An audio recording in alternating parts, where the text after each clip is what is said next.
and then I wake up, work all day.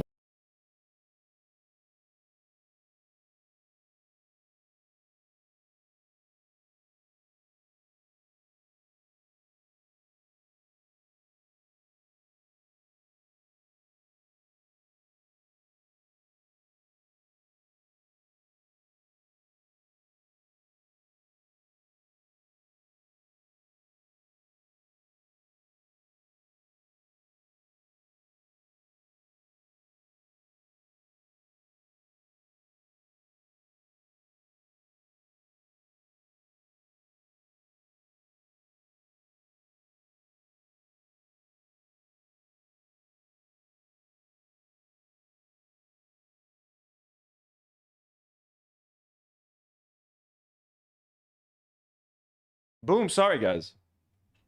How's it going, everyone? I've been muted. Welcome to a brand new episode of the Do Not Worry podcast. I'm your host, Anthony, coming to you live from the heart of Beirut in the 09. Yeah, sorry, I had to stop the song short because we were getting a warning from YouTube. I'm still getting the warning. We stopped the music, YouTube. We stopped the warning. Yeah, they're saying, heads up, we've detected audio in your stream belonging to someone else. So I would have liked to play the whole song. Like, can't they make exceptions? Like, Jesus Christ, like, the artist just passed away. People are going to want to play his music on YouTube. People are going to want to listen to his music, talk about his music. Take all the revenue you want. Take all the ad revenue you want. I don't want the ad revenue. Take it. But, like, let us play the music. Don't take the stream down. Why do they do that? Why would they do that? Just let the people enjoy. Let the people celebrate. So what I was going to say is, I know a lot of you guys in chat are big fans of here, let me at least cut to the video and show myself. I know a lot of you guys here are big fans of our boy, you know, Oliver Tree. Maybe, I don't know if you guys are anything like me. I discovered Oliver Tree through the H3 podcast. I found out who he was, like, via his appearances on that show. I had never heard of Oliver Tree before, and in a very bittersweet kind of like feeling, I wish that the H3 podcast hadn't devolved into what it is today, so that I could have actually watched their show and whatever memorial they end up doing for Oliver Tree. As a fallen fan, and as someone who discovered Oliver Tree through the H3 podcast, and for whatever reason, I'll always, I think, associate Oliver Tree somewhat, a little bit at the very least, to H3 and his appearances there, and his antics with Ethan. How I would have loved to be able to go there and celebrate his life with that community, with the H3 family, had they not become what they are today. Were they still the H3 community that we fell in love with back in the day, and that made us fall in love with someone like Oliver Tree? You know what I mean? Because I'll be honest, I'm not the biggest Oliver Tree fan. Not that I dislike him, I just never listened to his music all that much. I really enjoyed him on the H3 podcast. There was a handful of songs that I really liked. The big hits. I'm not gonna pretend and say that he was some sort of like transformational sort of figure in my life. He wasn't, but he was genuinely someone that I just really liked and really admired for sort of how he came up and his creativity and the method to his craft. Like, the guy is very hands-on with everything that he does, and that's something that I really admire. And it would have been great to be able to actually, and obviously my condolences go out to all of his fans, friends, family, including, you know, everyone at H3 who knew him and who spent time with him and stuff. So, but yeah. Yeah, a lot of people are saying I thought about Ethan as soon as I heard. Me too, like, you know, weirdly enough. And because he's like in a state where I think he feels like he's losing all of his friends and everyone's turning against him. I also think that this is gonna hit Ethan super hard. You know what I mean? Now, I'm not trying to, you know. But however he's like, this might. I just hope he learns like the right reasons from not the right lessons from this, which is like, life is short. Life is too short to spend it, you know, suing people. Things can happen just like that. Life is so precious. Hold your loved ones close. You know what I'm saying? Focus on that. Focus on the good times. Try to spend as much of your life enjoying life and spending it with people that you love and trying to spread some good. Like, our community recently experienced a massive loss. And Jim D. Dukers, he wasn't a guest on the show. He wasn't someone that you guys could see on camera all the time, but his presence was more than felt via his contributions in the live chat, in the community as a whole, on Discord, etc. And, you know, a lot of us now, Polish pusher in our chat coined the term, "What would Jim D. Dukers do?" I hope that H3 fans and H3 in general can start maybe asking themselves, what would Oliver Tree do in this case? Would Oliver Tree want to sue small creators? Would Oliver Tree, although if he feels slighted and if he feels wronged by someone, would he, you know, what would Oliver Tree say about all of this? What would he have thought? And I think, just like we are using Jim D. Dukers as our guiding light, it would be nice if the H3 community used Oliver Tree as their guiding light. You know what I'm saying? I don't want this to sound fucked up, or that like it's too soon to say something like this. You know, and I don't want to relate this to any sort of internet drama or anything like that. You know what I'm saying? But in these difficult times, we do send, you know, we have love to send to people that might need it, even if we feel that they don't deserve it. Candy Coded says Oliver Tree was a pacifist. Exactly. I don't think you know, I don't think Oliver Tree would be down with what's going on, and I don't think Oliver Tree, you know what I mean, as a friend of Ethan's, I don't think he would want to see Ethan going down that path. And all of us as X fans wouldn't want that. But anyways, before we get going into the show, this is stuff that I think I would have maybe said later. Welcome to the show. If you guys want to support the show, consider becoming a member, folks. The last few streams were wild. People like Haley, people like Polish Pusher, people like Andrea Joan, gifting memberships left and right, bringing our community to 412 Do Not Warriors. So I want to acknowledge everybody who's been gifting. Bad Pierogies as well. If I missed someone, if I missed a big gifter over the last few days, please shout them out in the chat. So our YouTube members who make sure that we can keep the show going, our members and our patrons, we love you guys. I'm going to be recording. I watched Obsession, so I'm going to be recording a review of Obsession, which will be up for, I believe, both members and patrons. Might as well. Also, I'm going to read that chapter of The Milking Farm. I might spend early tomorrow doing a bunch of Patreon and members content. So members and patrons, we love you and appreciate you for your support. And if you guys are wondering what are you talking about the book, I'll show you guys in a second. Let me thank some of our members first. Connor 8001, Good for Gabby, Bird Lords, Death of Philip Auguste. Ooh, Death of Philip Auguste. Very okay. Also, Oppose Matist, Luke B1495, 333 Damon, Jay of the Dead, Desiree Portraits, Master D-Roy, who's been a member for 4 months. Thank you so much. Kirsten Michelle, who's been a member for 3 months. Thank you so much. Lindsay Daly, thank you guys for being members. Also, we got a bunch of members in chat, like Hidden Iron and Irene the Dream, Jesse Jean Short, DG or Hui, hello Samsam, Josie Kelly, or Jose Kelly, 3565, Jesse Jean Short, already got a shout out, Jesse. And Aesthetic Curie, thank you guys so much for being members and for supporting the channel.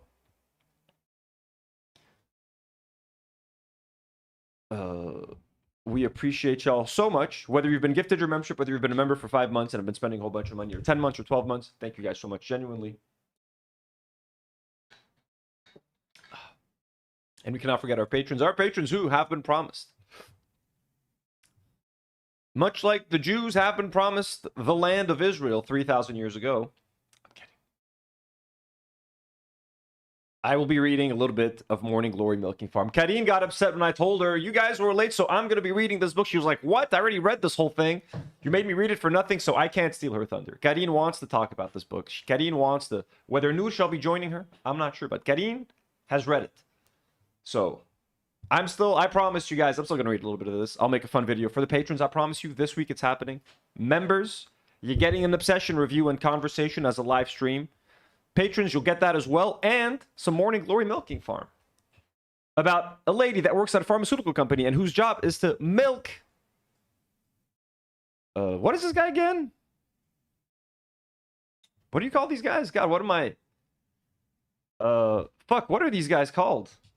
She milks these guys, okay? The half bull, half man. Why am I forgetting what these things were called? Centaurs. Is he a centaur? Yeah, she milks centaurs. Okay.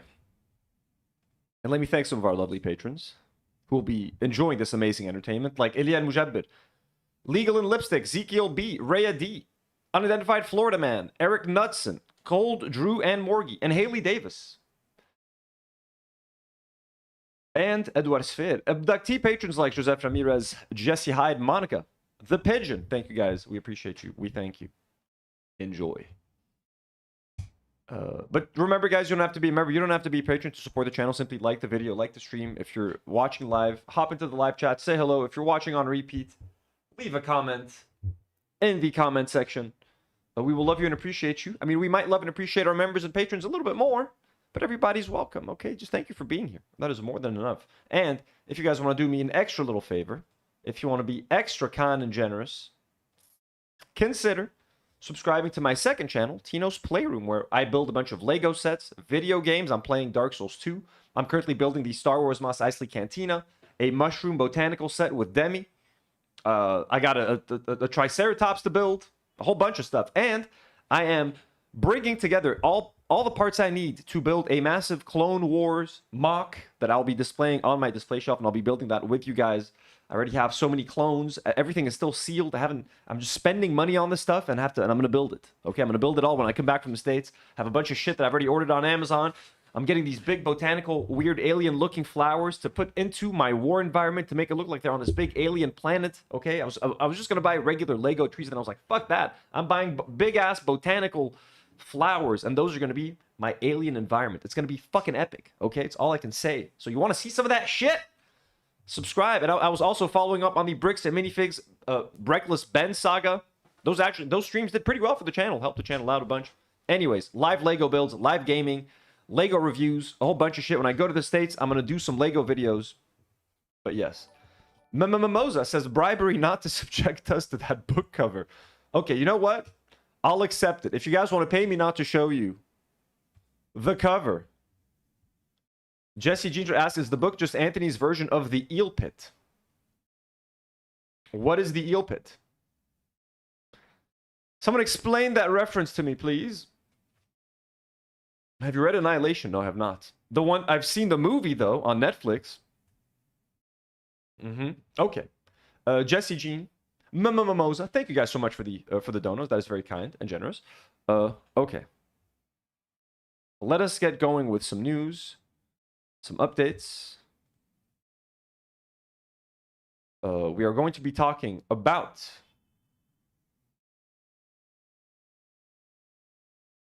quickly trying to explain what's happening in Lebanon right now. Okay, so the US and Iran have reached kind of a tentative sort of ceasefire deal, or at least it's like some kind of like pause for 60 days as they try to figure things out. Is Lebanon included in that or not? Iran explicitly has asked that Lebanon be included in this.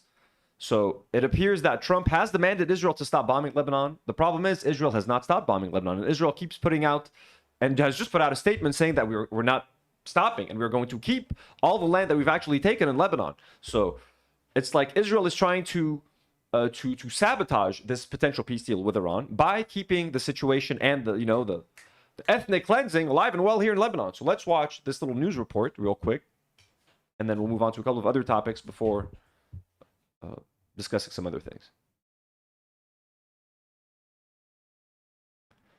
Okay, it was a running shtick on H3 where they were going to do a segment on the TikTok eel pit in an old cistern. Okay, I couldn't remember that. Donald Trump condemned. Well, this deal comes just hours after an Israeli attack on the southern suburb of Beirut. Well, this deal comes just hours after an Israeli attack on so she's talking about the deal between the US and Iran, basically. Southern suburb of Beirut, which Donald Trump condemned. The airstrike on Beirut. Thank you for the condemnation.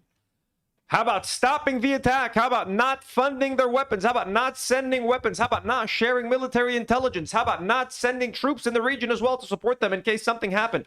How about not doing a lot of things, Donald Trump? But thank you for the condemnation, a whole condemnation.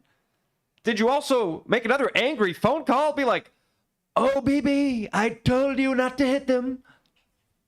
Thank you. So thoughtful. Killed 3 people and wounded 16 others.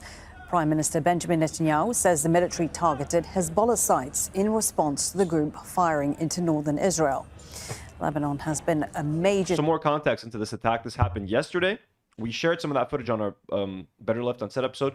This was Netanyahu himself sharing footage. This is parts of southern Beirut, and he is showing like drone footage of the bombing.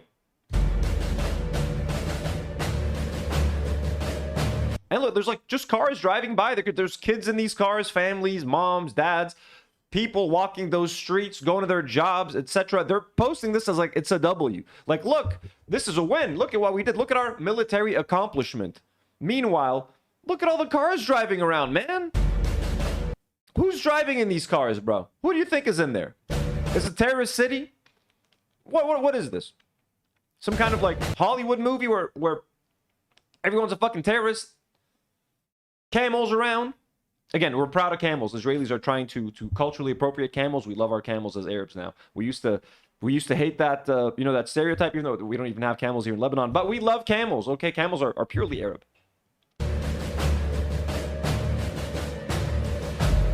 People in this building, people in this building, this building. You want to see how? Here's what it looked like on the ground.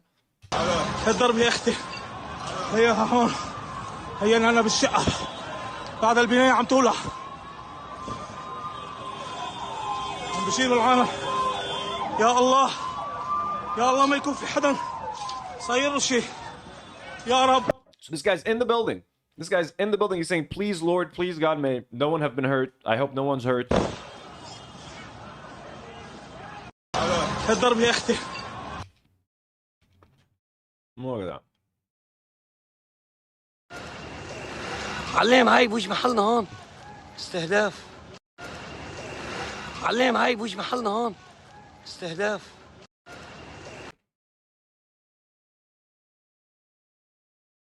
Look at that balcony railing right there, just completely ripped off.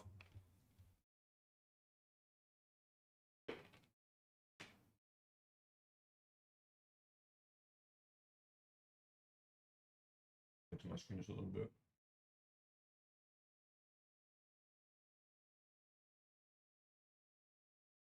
Okay. So that's what they're talking about. A sticking point in the negotiations, with Israel resisting pressure to stop its attacks. Well, we have Nida Ibrahim, who will be live for us in Ramallah in the occupied West. And again, that just means more displacement, more death, more. The South is being ethnically cleansed. They're occupying around 20% of our land. We have over 1 million people displaced who can't return home. Bank with the latest from Israel. But first to Zaina Khoda, who's in Tyre in southern Lebanon. Zaina, so firstly, how are Lebanese officials interpreting this agreement in the aftermath of Sunday's devastating attack in Beirut? Well, there is cautious optimism. There's also a sense of relief. As we made our way from the Lebanese capital, Beirut, to the southern city of Tyre, we did see traffic on the road, as you can see behind me. Some people have been returning to their homes. But even with Israel being like, hey, we're not done with Lebanon yet. We're not done with you. We're going to keep bombing the shit out of you. We're not returning any of the land.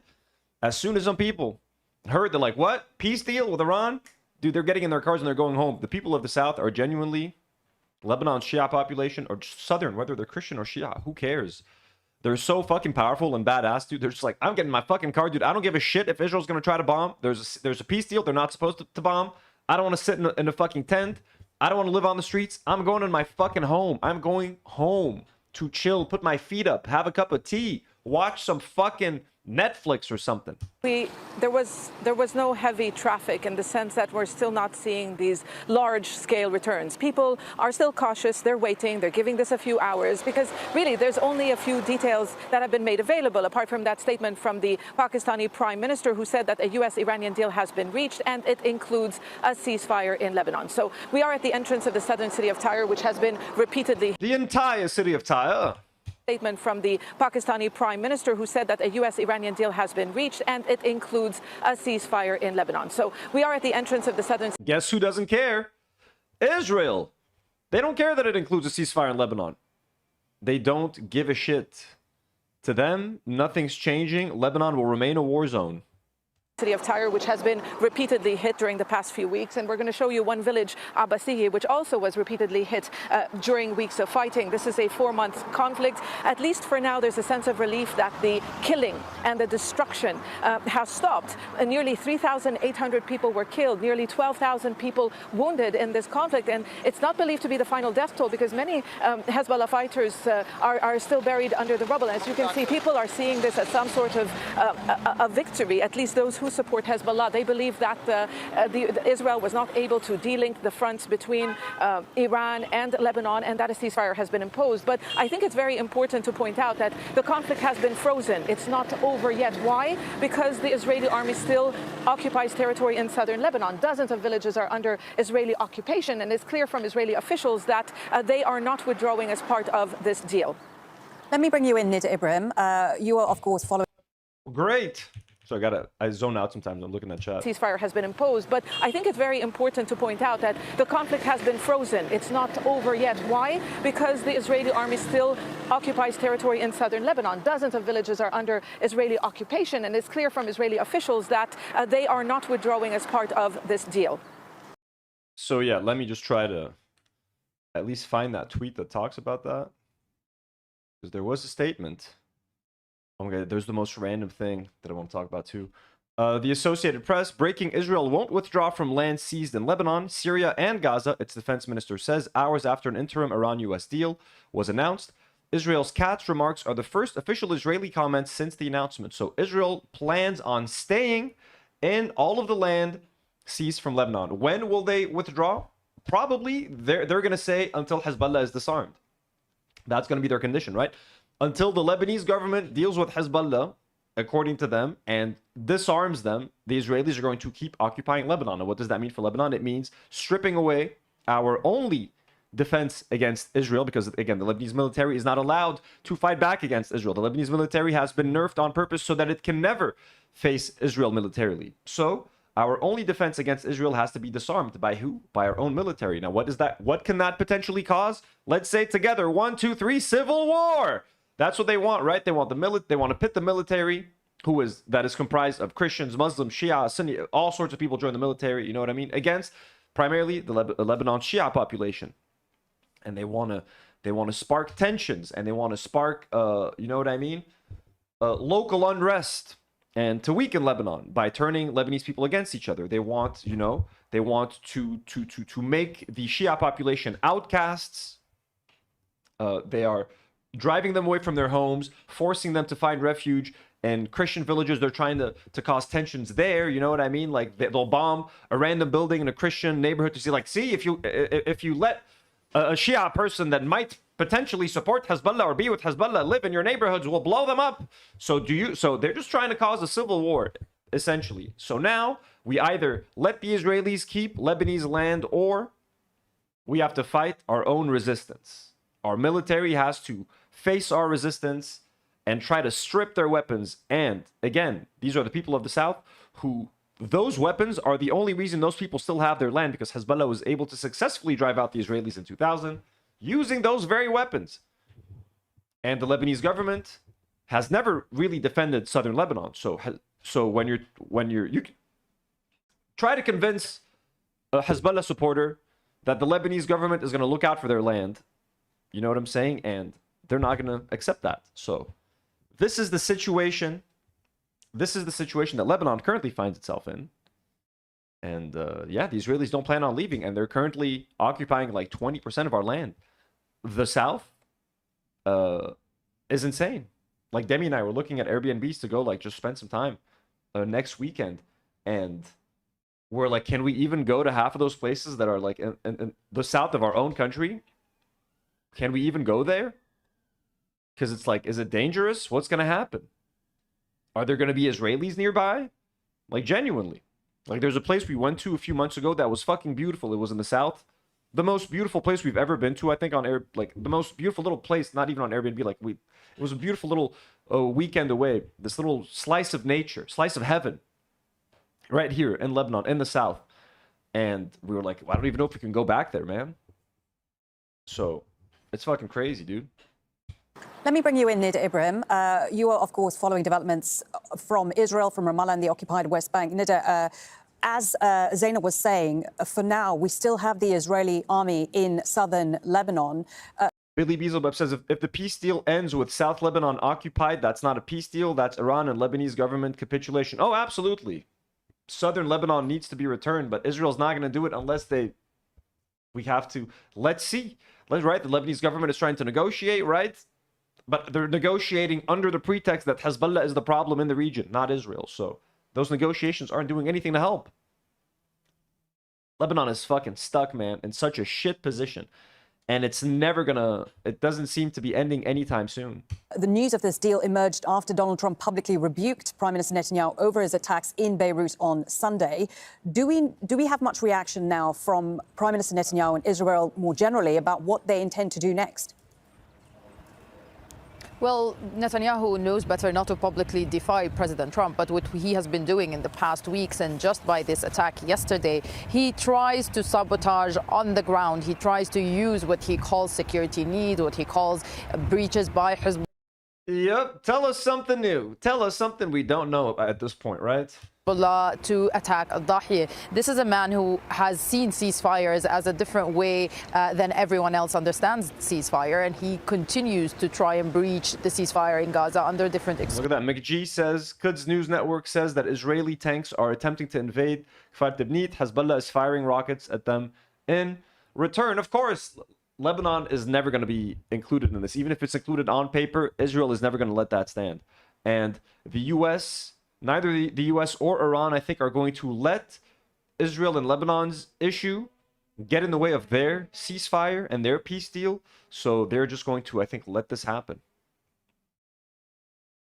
It would be difficult to imagine that he would be abiding by it. Maybe he will try and find a way to push further, because it's important for him to show his people that at least he's achieving something in Lebanon while he could not achieve much in Iran. According to Yadout Ahronot, that's the main newspaper in Israel, they say that part of the talks between President Trump and Netanyahu has included the insistence on not to withdraw from southern Lebanon.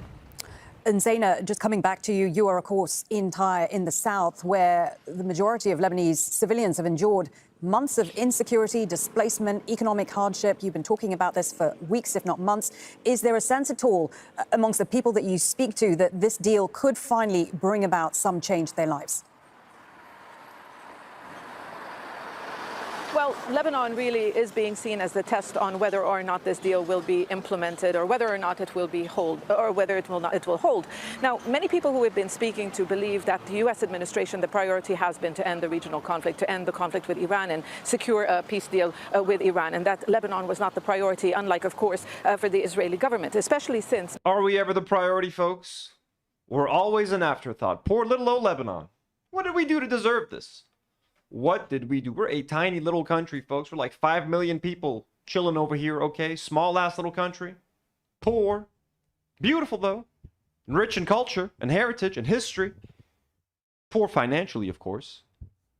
Many here see that the Israeli government failed in its strategic objectives, and that is to disarm Hezbollah. Yes, there seems to be, this seems to be part of a bigger deal, because on June the 22nd, Lebanon and Israel will hold a new round of negotiations in Washington, and what will be discussed, and the focus will be on Israel's withdrawal from southern Lebanon. How is that supposed to happen? Now, what's on the table? A gradual pullout where Israel will hand over territories to the Lebanese army. The Lebanese army will have exclusive control of these territories, and according to the U.S. ambassador, people will be able to return to their homes. So this is supposed to be a gradual process. They actually think they're going to do that? Withdrawal from southern Lebanon. On June the 22nd, Lebanon and Israel will hold a new round of negotiations in Washington. And what will be discussed, and the focus will be on Israel's withdrawal from southern Lebanon. How is that supposed to happen? Now, what's on the table? A gradual pullout where Israel will hand over territories to the Lebanese army. The Lebanese army will have exclusive control of these territories. And according to the U.S. ambassador, people will be able to return to their homes. So this is supposed to be... I guess that's the plan. And I don't know if I talked about that on stream a couple of days ago, but that's the plan that the Lebanese people are trying to get, right? Which is like a gradual exit. So Israel withdraws bit by bit. The Lebanese army takes over. Make sure there's no Hezbollah around. You know, like, yeah, we're clear. We're controlling the area. You guys are clear to go. And then the Israelis would withdraw. Town by town, neighborhood by neighborhood, until eventually they're completely out. If that's what it takes, yeah, I think I did talk about it a couple days ago. If that's what it takes, listen, just get them the fuck out of here. Get them the fuck out of here. They've been here way too long. They have violated our lands. They have walked on our soil. They've violated our soil long enough. That's it. They've filmed way too many videos, way too many TikToks, way too many Instagram videos. They've ransacked way too many homes. They've stolen way too many fucking things, way too many keepsakes, way too many olive recipes are going to be, you know what I'm saying? Remember that lady? My husband just came back from Lebanon and he brought this delicious olive recipe. Yeah, we know how he got that olive recipe, lady. Okay? They're going to be coming back with a lot more recipes now, those motherfuckers. So get them the fuck out of my country. I don't like the thought of them being here. You know what I mean? Just knowing that there's IDF soldiers walking around my country makes me feel very uneasy. And I just want to go and clean the whole thing with bleach once they're gone. I know I'm killing the soil. I don't care at this point. We're going to bleach the whole fucking place. Bleach it, boys. I'm going to wear a fucking hazmat suit. We're going to fucking clean and disinfect the whole fucking south. Where did they walk? An Israeli walk there. Clean it. Now, everybody. We're just going to fucking mop. We're going to mop the shit out of this whole place. Let's get them out. I'm tired. I'd like to move on. Okay? I don't want them here. A gradual process. So it's still too early really to say. People are hopeful. Some of them are returning to their villages to check on their homes, to check whether or not their homes are still standing, because there has been massive destruction across southern Lebanon. Zaina Khoda there from Tyre in southern Lebanon. Many thanks for your reporting. Back to you, Nida, in Ramallah, in the occupied West Bank. So I wonder, how is this deal going down in Israel, particularly among right-wing voters who were expecting a much more decisive outcome in Lebanon, in Iran? Does this agreement weaken Prime Minister Netanyahu politically? Definitely it does, because this is a man who has promised very big goals that he could not achieve, not in Iran, not yet in Lebanon at least. But you have confirmations from people close to Netanyahu, like Minister Miki Zohar, who has been saying this morning that Trump and Netanyahu are friends, that he will have some surprises for Netanyahu to help him win the election. So it really depends on which side of the spectrum these politicians Surprises to help them win the election? What, they're going to kill the opposition? are, and that's why the remarks are coming along that spectrum. But at the same time, you're talking about average voters who have been seeing Netanyahu for decades as the strong man of Israel, as someone who has been defying President... Strong man! I am a strong man! What does Netanyahu enjoy eating? Manwiches! I'm Benjamin. Wait. Hey. Fuck, why can't I do the Netanyahu? I'm starting to get the Netanyahu and Bernie Sanders like very confused. You know what I mean? They sometimes sound the same. Like it, love it, gotta have it. No, it's not working. It's not working. Give me my manwich.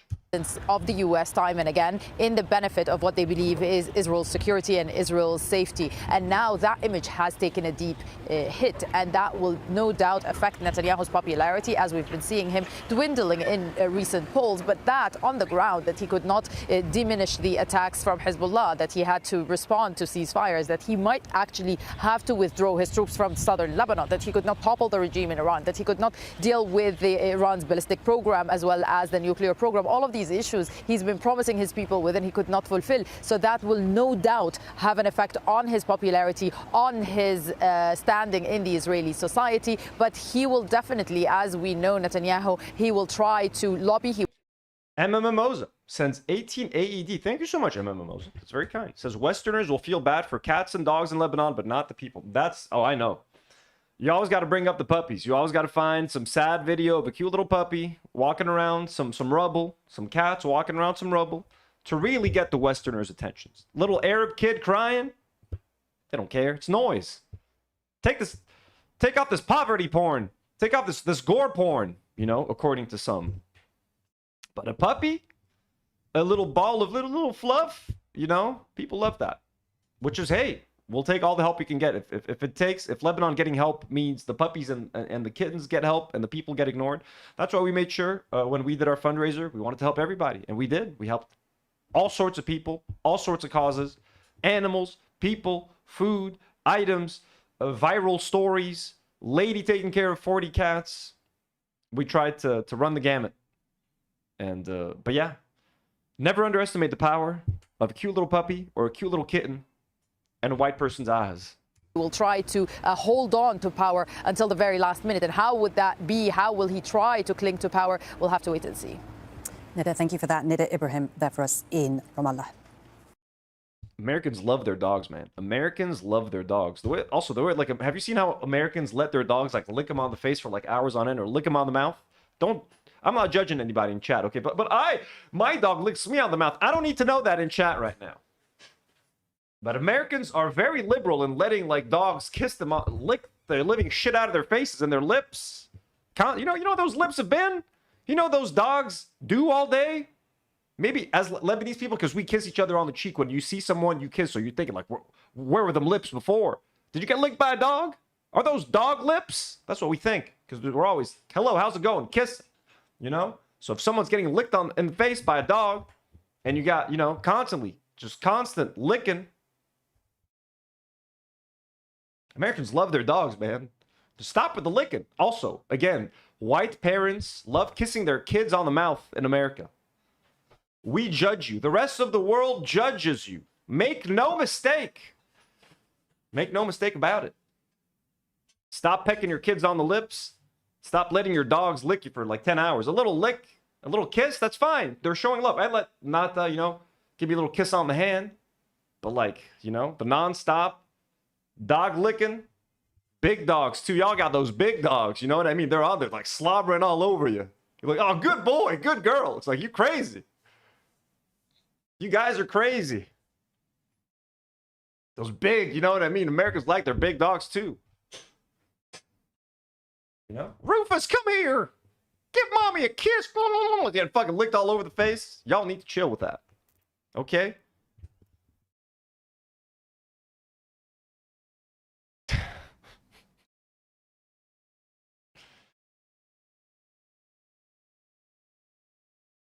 I'm not calling anyone out, guys. I'm not... Sugar, we're not calling anyone out. I told you guys, no one tell me any... I don't want to know what you guys are doing with your animals or your parents or your kids. What? Nothing.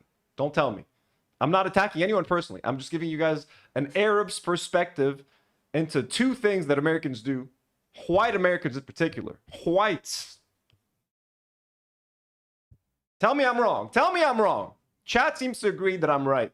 So, that's all I'm saying.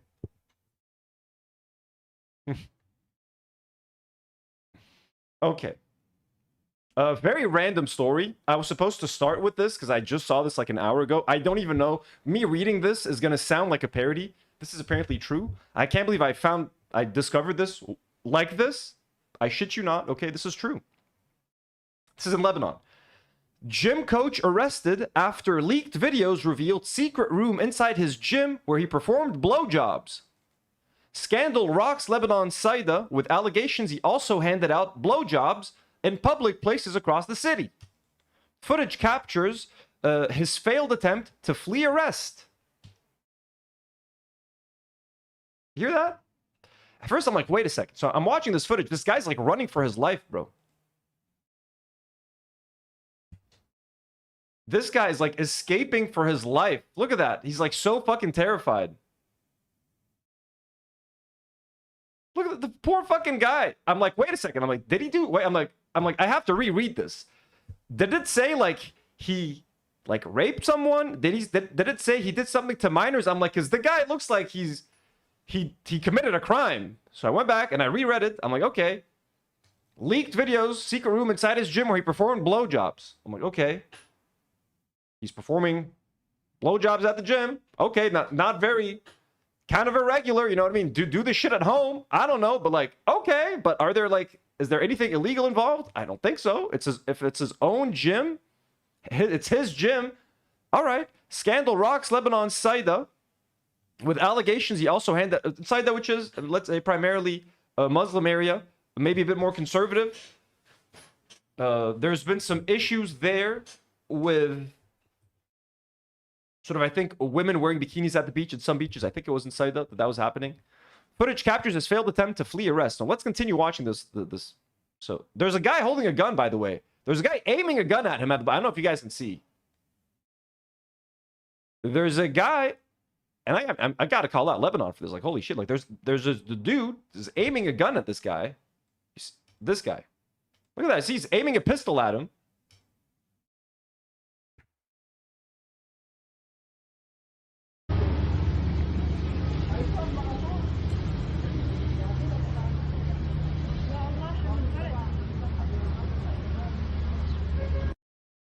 So, I mean, I just want to say, like, holy shit, man. Look. You cannot go after a guy for simply wanting to give blowjobs at his gym. Like, I'm sorry, man. I know it's kind of random. But what's happening here?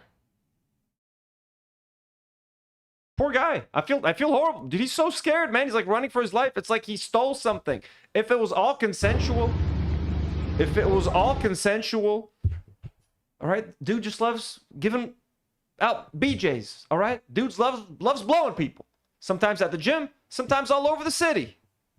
As long as the people getting those blowjobs are happy, as long as he's happy, I don't see the problem. So the people of Saida, let this poor man go. Let this no man should have to hop off a balcony, run on a ledge, have a gun aimed at him. Look at the fear in his eyes, man. He's like, oh my God. And like, you know, in Lebanon, like if you're a gym teacher, you got to be this macho guy. Like there's this, he feels like his whole life, like this dude might commit suicide. I'm not fucking kidding. Like he feels like his whole life is crumbling around him. Like, what am I going to do? Like I was the gym guy. I was the dude. You know what I mean? Now people know that I'm blowing people in my gym. So he's like, holy shit. It's like, oh my God, dude, just take this guy to Europe. Just send this guy to New York. Let him live his life. But again, with all that said, Lebanon is still one of the more open-minded places in Lebanon, in the Middle East when it comes to gay rights. Ain't that crazy? But again, maybe if they let our countries kind of like, you know, get out of like constantly fighting for our lives and defending our land and fighting Israel, just give the people time to, you know, let this openness, like in Beirut, it's pretty open, you know. It's much safer to gay people. Okay, so people are saying iDubbbz just released a video. Let's take a break from this. So that was just a crazy story. Bless this man. I hope he's okay. Just craziest headline I've ever seen. Gym coach arrested after leaked videos revealed secret room inside his gym where he performed blowjobs. I was like, what? Okay, iDubbbz dropped a video. Let's go watch the video.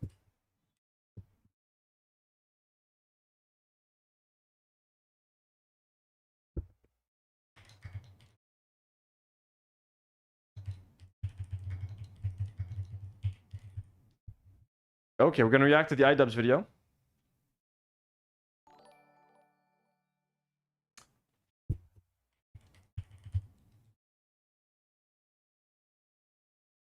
Okay, it's a 5-minute apology. Let's do it.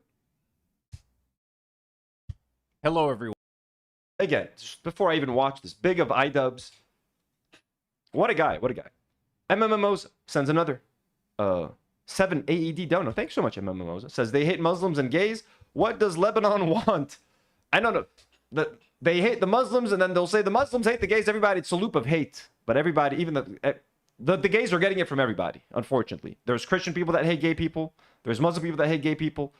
Religion is not kind towards gay people. It's not a Muslim or Christian thing. It's religion in general, right? Extremism. There's moderate Muslims. There's moderate Christians that love everybody. It's the extremes of all religions that, when it rears its ugly head, that's always the worst in religion. I'm not religious. I respect religion. I respect people who want to be religious. I'm not here to shit on everyone. I understand why people can be religious, etc.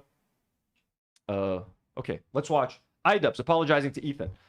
Just want to say I'm very proud of iDubbbz for taking that step, even knowing that Ethan might ridicule him for this, might say that he's groveling. All of that shit.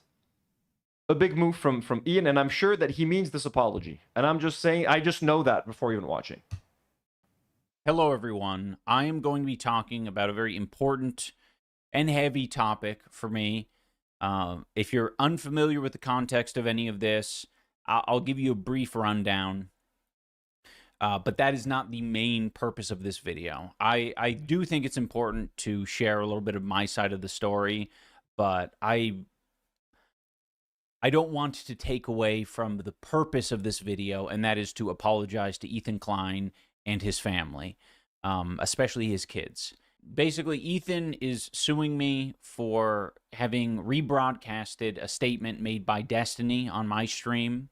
I did display the very disgusting comment for 40 minutes, and it was wrong.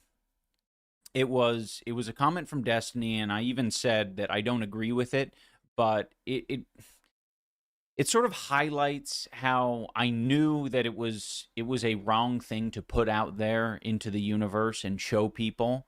You know, regardless of the point I was making, it was wrong.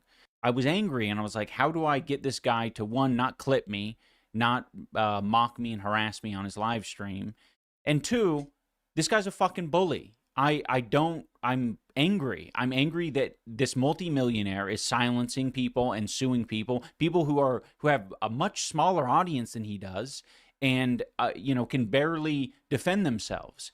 And so I'm angry. I don't like bullies. So I wanted to do something that would have an impact, and, you know, without checking in with myself of whether or not that was a right or wrong thing to do. I justified it in my head at the time. I was like, okay, well, it's not my words, and it's actually said by a really bad guy, Destiny. Not a fan of that guy. It's very clear that it was never the right thing to do. It was a comment about Ethan and his children, and it was disgusting. I said at the time in the stream that I don't agree with it, but still sharing it and broadcasting it to people for 40 minutes, that was an irresponsible and reckless thing to do. Look, big ups to iDubbbz for saying this, and I'm sure, again, I'm sure he wouldn't say this unless he genuinely believed it. I don't think he's doing this because Ethan is like, if you apologize, I'll make the lawsuit go away. I think he genuinely wants Ethan to understand that he feels bad about this. He's already apologized for this before. And I'd never feel comfortable mentioning Ethan's kids or Shredder, honestly. Like yesterday when we were filming Better Left Unsaid, I think at some point Froggy Tonic, friend of the show who we love, brought up the Shredder thing again. That honestly kind of makes me feel a little bit uncomfortable. I even feel uncomfortable when we mention his kids, like animals, puppies, all of that stuff, or like trying to use that against someone or trying to use that stuff to hurt someone. It just makes me just kind of uncomfortable because I wouldn't like it if someone did that to me, and I also feel like it distracts from the larger issue. It distracts from the, like, I was focusing on I was trying to focus at least on what is happening with, like, when they were talking about Palestine and Israel. So I personally don't feel comfortable bringing up any kids or animals that passed away, because I don't want that being hurled at me. And if I have kids, I want everyone to just stay away from them in terms of, like, just don't talk about it. Let's keep that. That's off camera stuff. So I'm just not, like, comfortable with that sort of thing. So I agree with iDubbbz here. Especially for parents. Like, there are many parents with kids out there who do not want to see that shit, and it's painful. And I'm sure it was extremely painful for Ethan and Hila to read that shit and have it pop up again and again and again. Yeah, and just because it's coming from... Artful in chat is saying he's already apologized. I do agree, he's already apologized. The first apology that he made, I thought was very sincere. And the fact that Ethan chose to sue him after that apology was quite, it's like, what more do you want? That's what showed that he was being petty. To him, I think it wasn't grovelly enough. Ethan has said it wasn't grovelly enough, and I hope this isn't fucked up to say. I hope this isn't fucked up to say, and it's not my place. And this is just as a commentator that watched H3 for a long time. I think perhaps the passing of Oliver Tree, if obviously there's no good that can come out of something fucking horrible like that and such a tragedy. If it can just open Ethan's eyes to what's important in life, and again, I don't think Oliver would want you to spend your time suing your ex-friends being distracted from time with your family. Life is short. You can, the most unexpected things can happen like that, and life can be over. Spend whatever time you have on earth being happy with people that make you happy, making others happy. Try to, and I'm saying things that I don't apply to my own life as well. We should all apply this, right? Ignore things that make you upset unless you have to. Of course, you can't ignore everything in life. But like, and also, Ian was an old friend. He was an old friend, man, that did care about you. Not best friends, but you guys were kind of, you guys were friends. The older you get in life, you lose more friends than you make.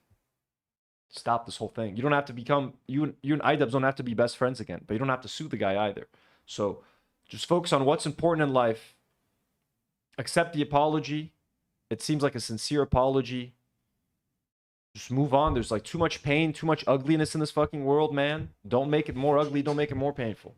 From a piece of shit guy, and I'm showing it to people like, look what this piece of shit said. The cynical side of me makes you think that iDubbbz apologizing actually helps Ethan's case, because it's like, look, it's an admission of guilt. And he would actually could be petty enough to use this against iDubbbz, because people were warning, I think, like, don't apologize because it's actually kind of an admission of guilt, and people were saying that it could be like some kind of trap. Which Ethan is, what are you going to do, Ethan? Are you going to be like, fuck it, man, I just lost a friend of mine. Fuck this whole shit. Fuck all these fucking lawsuits. I don't want to spend my life. I don't want to spend my time like this anymore. I don't want to waste my life like this anymore. Or are you going to be like, haha, you apologize. That's kind of an admission of guilt. See you in court, buddy. What's it going to be, Ethan? Pop up again and again and again. And just because it's coming from a piece of shit guy, and I'm showing it to people like, look what this piece of shit said. It's wrong. It's wrong to do. And I didn't, Okay, so chat is correcting me. In Canada, apologies cannot be held as an admission of guilt and sometimes can be good. Thumbs up. Thank you for correcting me, chat. Love you guys here. I didn't come to this overnight, right? Like, I'm a piece of shit guy, and for parents, like, there are many parents with kids out there who do not want to see that shit, and it's painful. And I'm sure it was extremely painful for Ethan and Hila to read that shit and have it pop up again and again and again. And just because it's coming from a piece of shit guy, and I'm showing it to people like, look what this piece of shit said. It's wrong. It's wrong to do. And I didn't, I didn't come to this overnight, right? Like, to be frank, I'm angry. I do not like Ethan. I think he's doing a lot of damage to people online. And it changed the way that I was thinking about it. I didn't think about it. I didn't ground myself. I didn't think about, oh, like, who is... Again, he's being super honest here. I like it. He's not being like, hey, baby. Like, he's not groveling to me. He's like, hey, I don't like Ethan. I don't like Ethan. I think Ethan is a bully, so he's not shying away from sharing his own opinion. Will Ethan take this as like, it's not grovelly enough? This needs to be 100% positive towards me. This isn't that kind of video right now. Who is actually being affected in this instance? And Ethan's family and his kids are being affected. I just because I don't like Ethan, I think it's wrong to find an attack vector that is his kids. It's foul. It's not okay. And I think it was wrong for me to use the Destiny screenshot as a cudgel to make my point. I didn't need to use the Destiny screenshot to make my point. There's a million other ways I could have done it, but I didn't. And I regret that I didn't, and I regret that I ever put that screenshot on my live stream. That's the main reason why I feel like I do need, for myself, for my soul, to own up to this and acknowledge that I went too far. It wasn't okay. Ethan and Hila and their family do not deserve that. At the end of the day, whatever happens with the lawsuit is what it is. For myself, I needed to make it known on the internet that what I did was wrong, and I don't want to be that person. I don't want to behave that way. I want to make content that I'm proud of. I don't want to give in to a a harassment back and forth online. I want to put my energy into making content that I can be proud of and that I'm not going to be ashamed of because I lost the plot. I agree with iDubbbz too. I want to get back into making stuff. You know what I mean? I know people like the stuff and people like the back and forth and they like the Ethan content and the H3 stuff, but it's also we gotta get out there and we gotta make stuff that we're proud of. This is why my Lego Clone Wars mock is gonna be fucking insane, folks. Subscribe to Tino's Playroom, you know it. to stay focused. I want to check in with myself and know what it is I want to be and what I want to do and what message I want to spread. And this isn't a message I want to spread. So I'm sorry to Ethan and Ela and your family. You guys didn't deserve that. I'm going to think about all of this a lot more, I'm sure. But for now, I really do want to just get back to making the content that I want to make.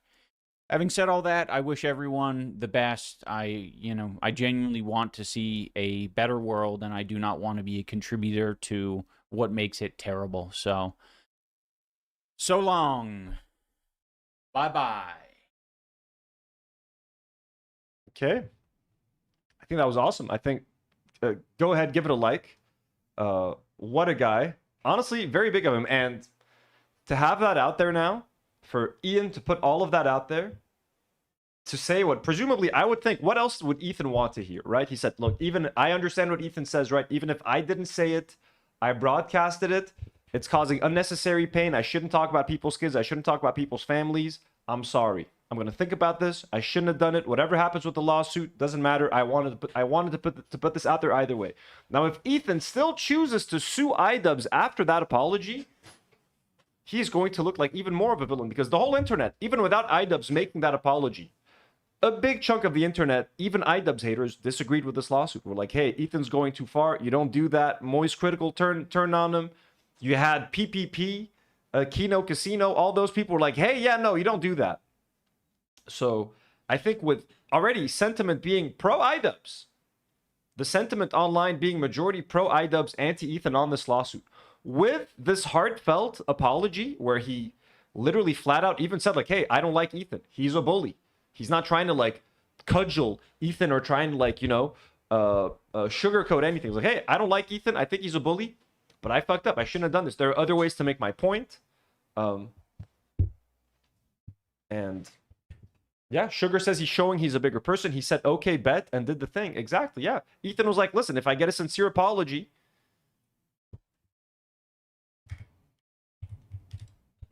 let me try to find that original clip.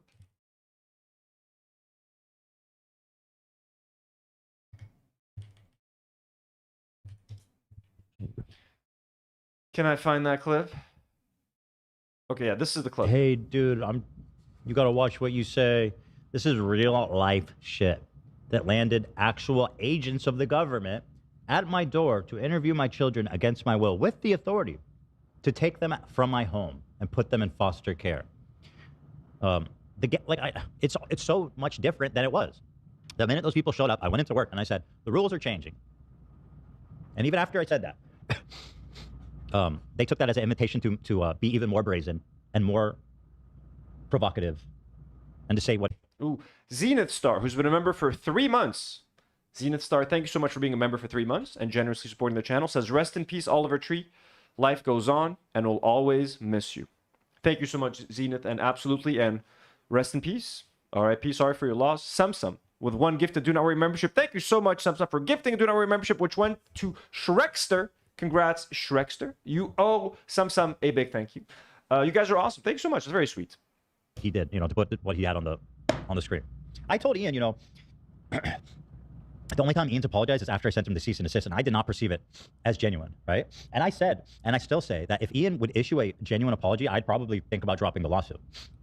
I don't think he's ever genuinely apologized or reckoned with the fact that, like... So here's where he says, if Ian genuinely apologizes, I would consider dropping the lawsuit. I genuinely think this was a genuine apology. I think this was a very mature apology, very clear, held nothing back. Artful Decadence in chat seems to disagree, says not enough hostage vibes. Ethan's not going to be happy with this. It could go two ways. I think if he doesn't accept this apology and he demands like another more, like, he's just going to look like an asshole. He's going to look unreasonable, right?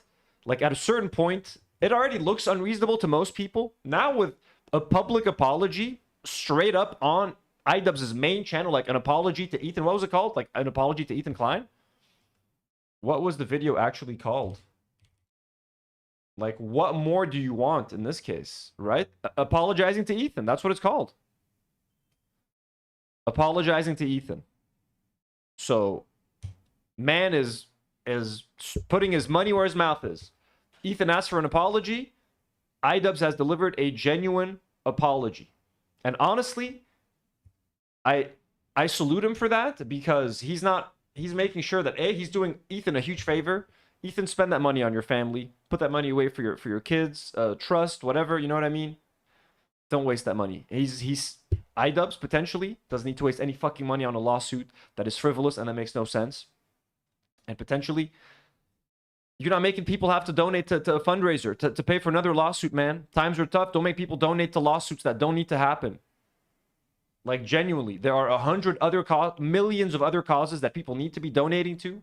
And even Noah Sampson on his live stream was like feeling like shit. I'm like, I can't believe I have to fucking do this. This money could be going to Gaza. This money could be going here. And I'm here raising money to pay money for Palestine. And I was like, don't sweat it, bro. I know it sucks. We would all rather be doing something else and raising money for someone else right now.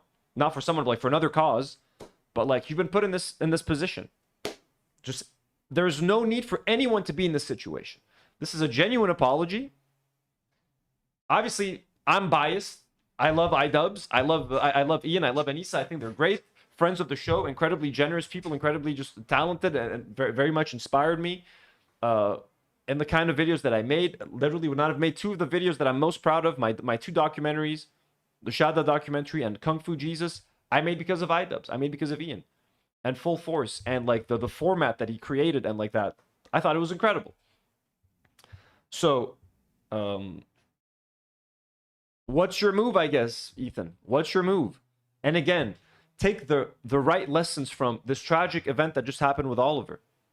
Learn the right things. Life is short. Life is very short. Life goes on. But I don't know, man. Just don't waste your time doing this anymore. It's not helping any. It's not making you feel any better. It's not going to make your family feel any better. It's not going to make your fans feel any better. I feel like it's going to be a weight lifted off your shoulders, man. And guess what? You're going to give people like me that you hate less content, right? What am I going to... Is there going to be a lawsuit for me to cover if you just drop them, right?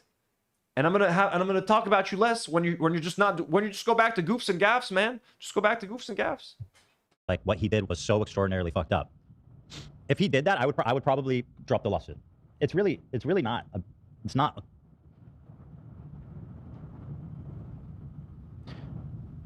That's it. That's all I ever wanted, honestly. And from the beginning, when he was like friends with Froggy Tonic, who was talking about, I don't remember what, Froggy Tonic is a fucking psychopath. I don't remember all the crazy shit that guy said, but they're friends with him. And I says, how can you be friends with this guy and friends with me? It doesn't make any sense. This guy wants to like murder my children. Again, Froggy Tonic does not want to murder anyone's children. In fact, Froggy Tonic is super considerate for Ethan's kids. And it's constantly like, why are you showing your kids? Stop talking about your kids because you're potentially putting them in danger by constantly talking about the shit and showing them online. So if Froggy Tonic's techniques seem a bit abrasive to Ethan, his point is, dude, he's a fallen fan. He used to love all you guys, okay? So everybody, Ethan also needs to remember that a lot of his biggest critics and his loudest critics used to be his biggest fans and biggest supporters. That's why they become his loudest critics, because they feel the most like hurt and betrayed by this. We feel like we were fooled, like in front of our own eyes for years. Like, how could we have fallen for this? And how could we have believed that you were this kind of person when you in fact turned out to be this kind of person? We're all like just fucking hurt, man, and upset. It's what it is for the most part. We feel like duped and betrayed after like years of being there by your side and celebrating the fact that you were having kids. And I watched H3 while they were debating what they were going to call the kids and going through all the different names. And every time they had one of their kids, like I was watching and following like their struggles and getting the pregnancy and like following. I was there for all of that shit, man. I was there for all of that. So like the assumption that like Froggy's a psychopath that wants to kill his kids. Dude, I'm sure Froggy was fucking watching when you announced your kids, when you chose your kid's name and announced it on the podcast. I'm sure Froggy was watching. Okay? Things just got fucking out of hand, man. Things just got out of hand and everybody just needs to like fucking reset. And, you know, go back on all the Zionist stuff that you said. Unfortunately. You gotta show some support for Palestinians. We're not gonna forget about that. But like, just take a breather. Everybody take a breather. Or he was engaging with the guy. I don't remember. He's fucking insane. The point is, and he refused to say his friend Froggy Tonic was being an evil scumbag talking about my family. Like, all I ever wanted was a little fucking decency for my buddy, you know. So, you know, as traumatic as this lawsuit is for you, I don't want to do it either. Just make a sincere apology, bro. That's it. I'm not looking to destroy their lives or get caught in this like quagmire of a sick effed up lawsuit. I don't want that. I don't want a lawsuit on my shoulders. That's all I want. Just a little like fucking acknowledgement of what you did. And I said that even before the lawsuit. And honestly, the same is true of Noah Samson. If he just issued like a heartfelt apology, I'd probably consider dropping it. Just acknowledging like what you did and your part in it. Losing eyeballs because of them streaming it on their Twitch. This was like, if Ethan rejects this apology, if you just play iDubbbz's apology side by side with what he's saying here, like this could be, he could never live this down, right? He would be such a hypocrite and such a liar. The one thing where he might be, that's not enough, he might say that he didn't denounce like CPS enough and he didn't denounce Froggy and he didn't denounce all of those things. But I don't think iDubbbz needs to. I don't think he needs to. I think what he said was perfect. It encapsulates the issue at hand. Ethan is suing iDubbbz for, right? Supposedly, Ethan is suing iDubbbz for rebroadcasting the message. He's not suing iDubbbz for being friends with Froggy Tonic. That's not illegal. He's not suing iDubbbz because of CPS. iDubbbz had nothing to do with that. He is suing iDubbbz because he shared a statement, right? And iDubbbz more than owned up to that. More than owned up to that and more than explained his rationale for doing it. Admits that he thinks it's wrong. And thinks that he's going to spend more time thinking about it. Sincerely apologize to Ethan, Hila, and the kids. I think it's a slam dunk video. And again, try to learn the right. We lost Jim D. Dukers again a few weeks ago. Our community, you know, a giant in our community. His picture is right there next to me. Boom, there he is, you know. We literally had to create a gym bot for our Discord to welcome new members of our Discord because of how much he means to us. And we are all trying to, and I don't know if I've been applying it really, you know what I'm saying? But like anytime I'm like, okay, what would Jim think about this? If Jim were in my chat right now and I just said something horrible, how would Jim react? Would Jim be like, Anthony, come on, man? Even though he was never judgmental and would always give me the benefit of the doubt, he would never have called me out in chat. He would have found his own way to say it, but like, you know, but just let these people inspire you. Let these losses inspire you, man. Okay? Get back in touch with a lost friend. Fuck, maybe pick up a phone call and call iDubbbz. Be like, thank you for that, man. Like, reconnect with a lost friend. Try to something, man, even though you both hate each other. But Haley says Jimbo and Oliver are living it up. Oh yeah, Jim. I'm sure Jim was a fan of Oliver, and I'm sure they would connect on some fun stuff. But anyway, so this was Ethan talking about the apology. Sorry, we took a little detour. Was not expecting there to be this video, huh? Okay, so we don't need to continue about. Just as a button for the Lebanon issue, Rania Khalid says, it's still unclear exactly how this US-Iran deal will play out in Lebanon, which remains the most vulnerable area to negotiate. The Israelis will continue to test what they can get away with through Lebanon, and Trump has yet to demonstrate a willingness to properly restrain the Israelis. Will Iran respond when Israel tries to torpedo this through Lebanon, as happened today? It's not if, but when. Will Israel be forced to withdraw its forces, or will it continue to occupy Lebanese land? Anxiously awaiting more info on this. So the situation in Lebanon, pretty all over the place. Okay. And yeah, it is unclear how things are going to develop from here.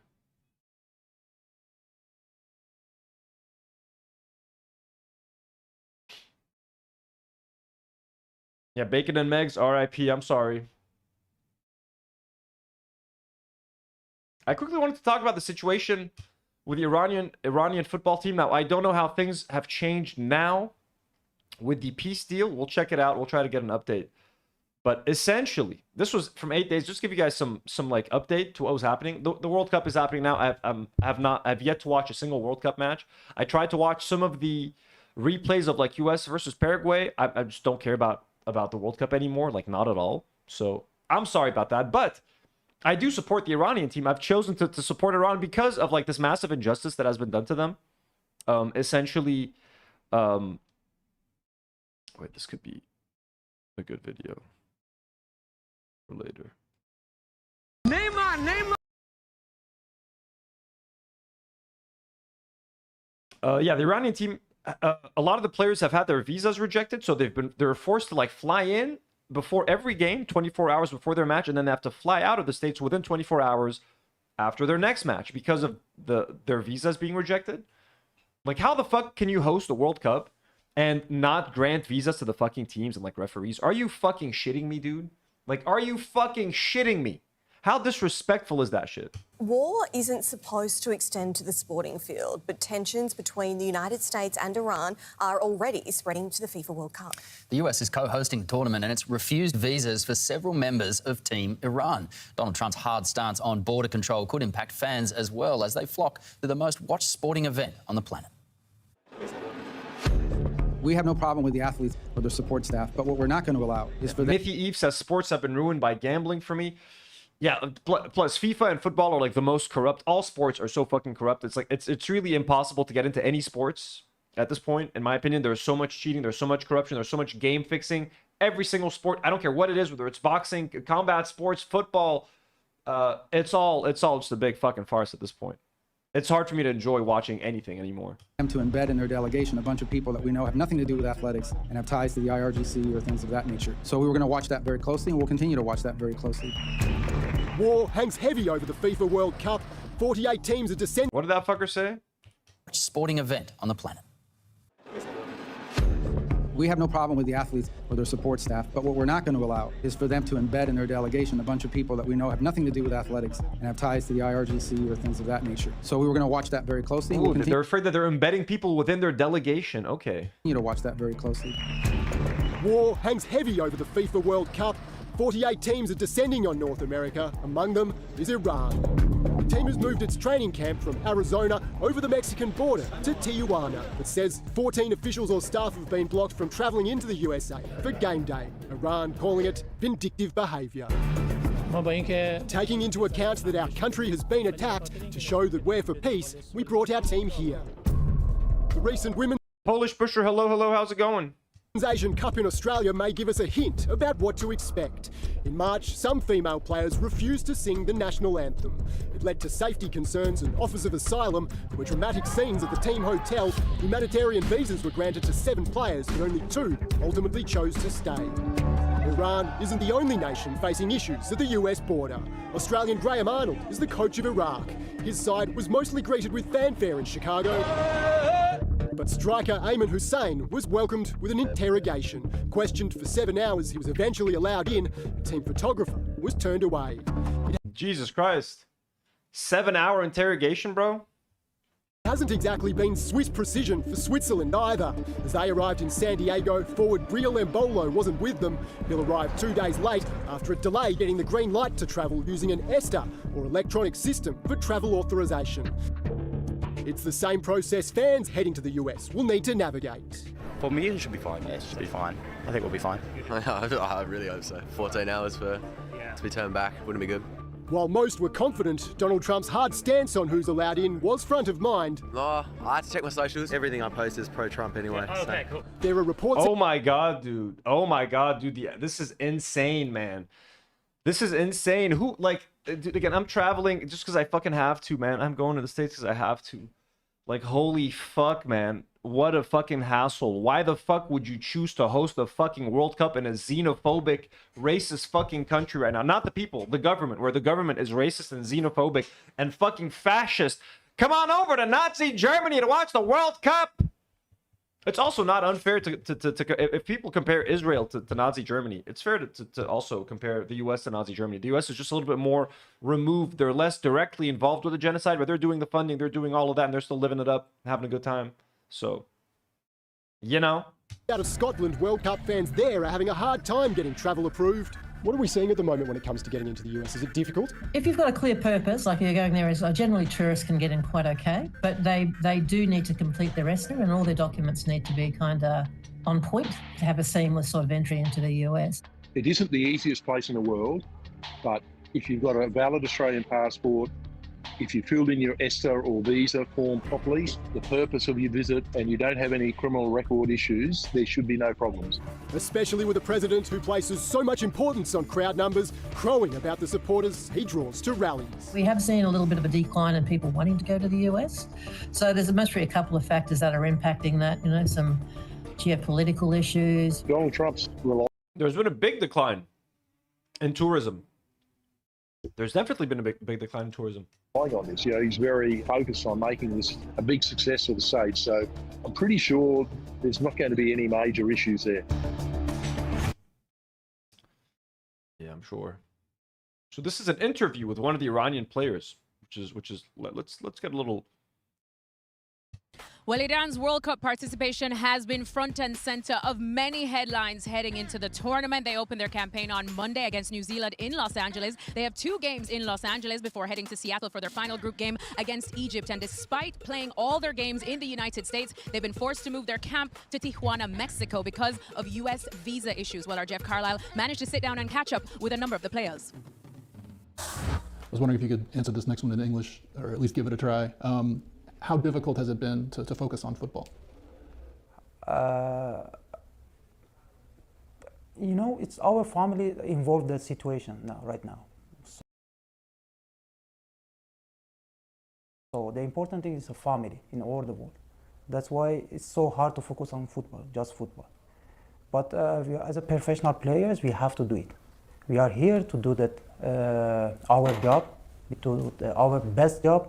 So that's why, which is we're looking for it to be focused. Actually, every single person has another situation to fix it. So, about myself, I just put the phone away, don't read the news, which is so hard. Actually, which has helped me is the different zone time, because when we are here awake, they are asleep. When we are asleep, they are awake.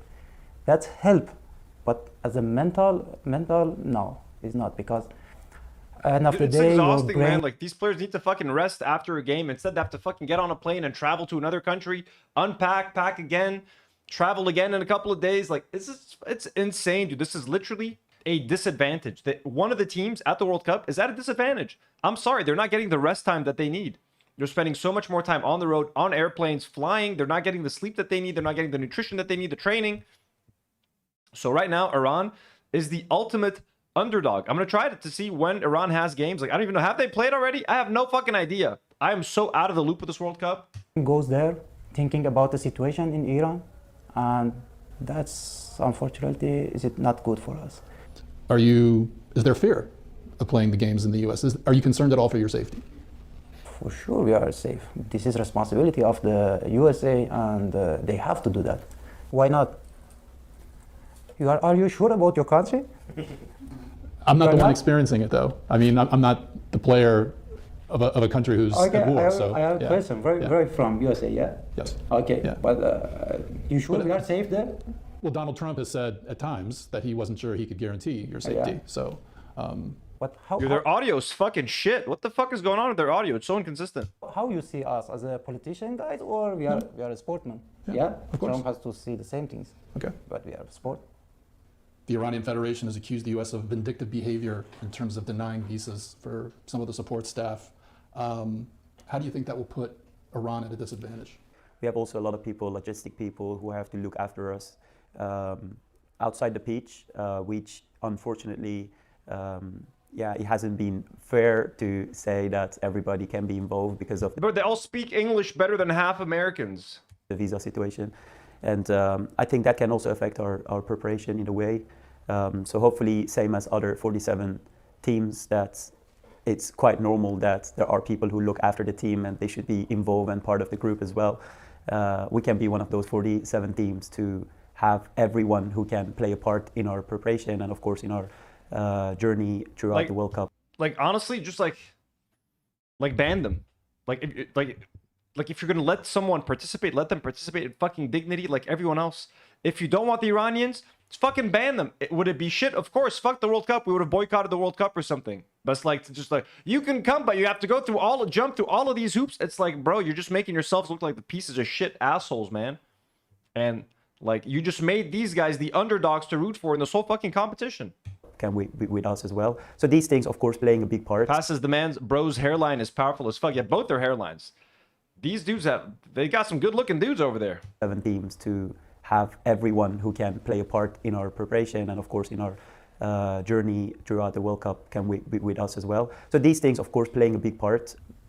Like I mentioned, we've already passed them. Yeah, it looks like God, what was his name?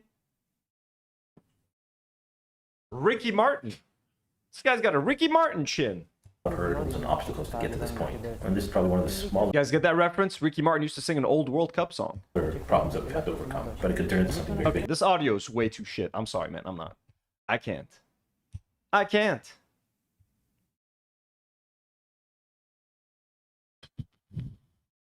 So this was yesterday. Yeah, this happened yesterday. So the Iranian national soccer team, which will play New Zealand tomorrow. Oh, so today they're playing New Zealand in LA. Okay.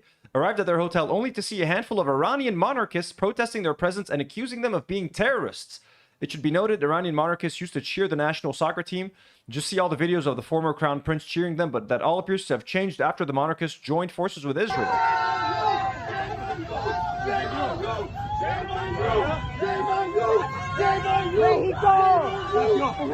So you have Iranians chanting "Shame on you" to their Iranian football team. Look at that. Isn't that crazy? Shame on you, motherfucker. Haley, I was just about to say that. I was just going to tell Jesse, goodbye, you devil. Shame on you! Shame on you! Shame on you!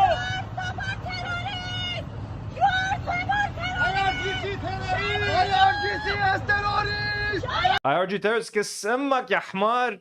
Fucking dumbass, bro. These people were almost fucking murdered by the US and by Israel.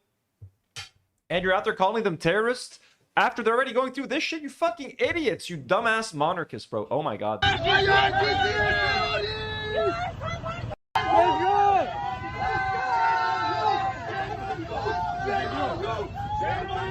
Shame on you, bro. What idiots, dude.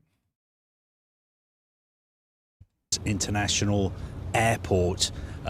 This is all against. Yes, I believe the Iran squad have just landed at Los Angeles International Airport. This is all against the backdrop of course, Iran being at war with the US and Israel. Although today President Trump has again said that game is taking place at 4 a.m. my time. Oh, so that's okay. 4 a.m. Lebanon time. That is gonna be crazy.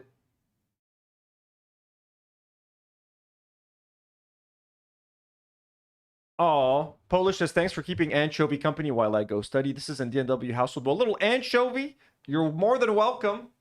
How's it going, Anchovy? You doing good?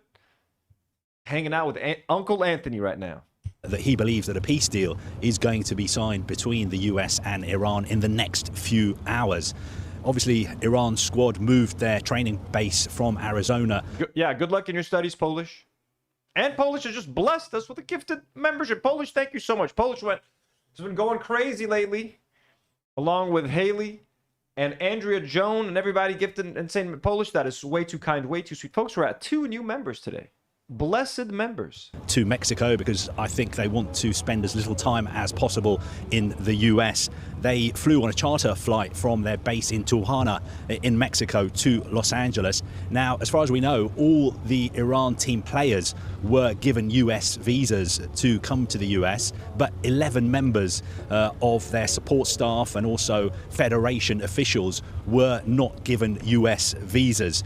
One of the people who was not given a US visa was the president of the Islamic Republic of Iran Football Federation, Mr. Mehdi Taj, and now he has not been allowed to enter the US. He was also denied a visa when he wanted to attend the World Cup draw in Washington in December, and he was turned. God, that's so fucking embarrassing. Like, Jesus Christ, man. If you choose to host a fucking international competition, I'm sorry, man. Like, this, it comes with the territory. Except for Israelis. Don't host Israelis. Thankfully, they're not qualified to this World Cup. Yeehaw, baby! Back at the Canadian border when he arrived in Toronto to attend the FIFA Congress in Vancouver last month. Now we're expecting the Iranian players to head to their hotel in Manhattan Beach in Los Angeles, which is about a 15-minute drive away from the Los Angeles Stadium where they will be playing New Zealand tomorrow night. Now their flight was brought forward because FIFA want Iran to... Yo, beloved... A member and patron, Burp Reynolds, sends a $5 dono. Homesick with my daughter today. Thanks for the stream from Philly. Hey, Philly. Rocky Balboa. Hey, I love Philadelphia. I've been to Philadelphia. I went to visit once, and they were like, would you like to go to the Liberty Bell? I said, no, take me to the Rocky Stairs. That was my choice. I'm like, Liberty Bell, Rocky Stairs. Liberty Bell, Rocky Stairs. Rocky Stairs. Now, again, Sylvester Stallone loves Trump. He's a Zionist, etc., etc. We can't enjoy anything in life anymore. But Philly always has a special place in my heart because of the Rocky movies. And Creed. Hope you and your daughter get well soon. Sending my love to the family. Eat some warm soup. Lots of liquids. Get lots of rest, you know. Naps and liquids. It's simple. It's the simplest remedies, you know what I'm saying? Nice little hot chicken noodle soup, some lentil soup or something. Maybe some mashed potatoes. What I used to do when I was a kid and I would get sick, because you can't eat, like, you know, heavy things. I would boil, not mashed potatoes. It was kind of like a take on mashed potatoes. We would boil a potato or a couple of potatoes, peel them, of course, boil them, mash them with like a fork, add a bit of salt, obviously, some lemon juice, and a bit of mint. Mwah, that shit was tasty. Simple. Delicious, nutritious, had that potato, you had that starchiness, had that little bit of lemon, a little bit of mint, that saltiness. That was and I haven't had that in years. It's been like fucking 25 years or something since I've had that. I need to make that for myself just to remember what it tasted like. Host a pre-match press conference, which FIFA says is mandatory for all teams playing in this tournament. And that means in about 2 hours' time, we should have a press conference at the Los Angeles Stadium with the manager of Iran, Amir Galenoui, and also one of Iran's most famous players, the Olympiacos striker, Mehdi Taremi. Now, during this press conference, I think the feeling from the Iranian Federation is that they don't want any non-football questions. They only want to talk about football and this game against New Zealand. I mean, of course, you're going to ask them about the nuclear plan. How much enriched uranium do you have? 3-0? Is that what we're going to ask the football players about war? Just leave them alone, man. Are you asking the American players about how they're bombing, about how they're funding Israel? Are you asking Reina? Hey, what do you think about genocide? If you're going to ask the Iranian team about politics, ask everybody else what they think about the genocide in Gaza. I'd like to hear that. All right? Just simkun be'eda, bro. I don't know why I'm cursing this guy out. He's with Sky Sports, so fuck him anyways. Sky News in general. Anyways. 67 uraniums. Yes, MMOs that Lebanese people do macaroni and yogurt with mint. It's not just a Palestinian thing. Macaroni blaban. It's delicious as well. Yeah, you just boil some spaghetti, add some yogurt to it, mint and salt. A very classic Lebanese, also like home comfort food type dish. Very nice. It is very tasty. Okay. We're just going to talk about the title story that's in the thumbnail and the title of the video. We kind of touched on it a little bit yesterday.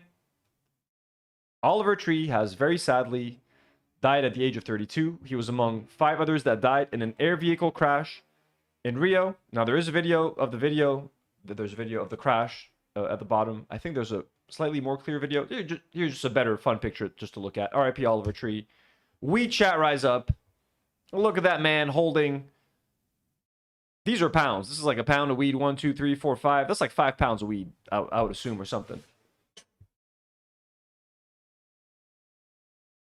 So, I mean, you know, a man of taste, you could say.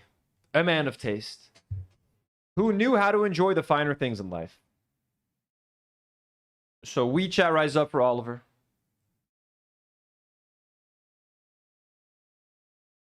"32 is criminally young." Chilling to the Max says 32 is so fucking young. It is insanely young. I am 35. I'm turning 36 at the end of September.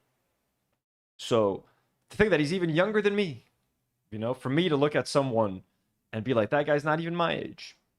You know what I mean? So it's very sad. It's very fucking sad. So young, so creative, so much to share with the world. Yeah, it's pretty sad, you know? It's just the age makes it so much more of a gut punch as well. Like, insane, man. This is an E-News segment. Industry is mourning the loss of Oliver Tree. Local civil police confirmed to CNN Brazil the... Okay, it's like someone recorded this on their phone at home. What is this lady? Here's the aftermath. So, careful. Trigger warning. This is some aftermath footage of the helicopter crash. So if you don't want to see any of that, some fire and stuff damage. So you have been warned.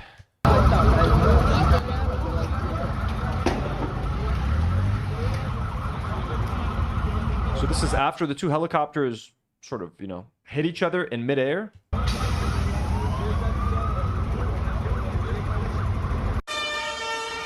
Seems to have landed on top of a parking lot. So while a lot of cars did get hit, it seems like I don't think anyone was in any of those vehicles, luckily.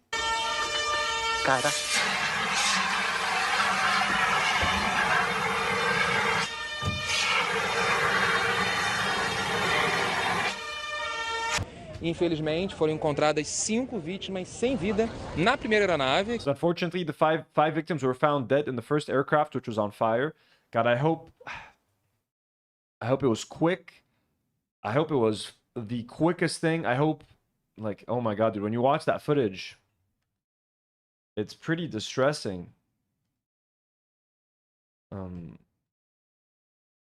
me see. There is footage of what seems to be those helicopters. I'm going to give a massive trigger warning. Massive trigger warning. So please, if you don't want to see this, please tune out. This seems to be the accident, and it's just, this is a scary fucking event, man. This is scary.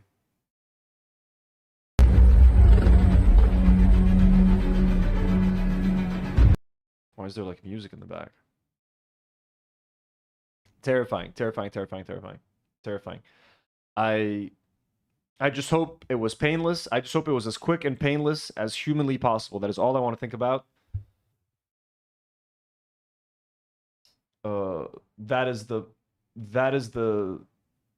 That's all we can say. That is all we can say. You know? Haley sends a $5 dono, says, Trump still living has become my new GTA 6. We lost Oliver and Jim before the nutsack. I know, right? Why does it... It's always the good ones.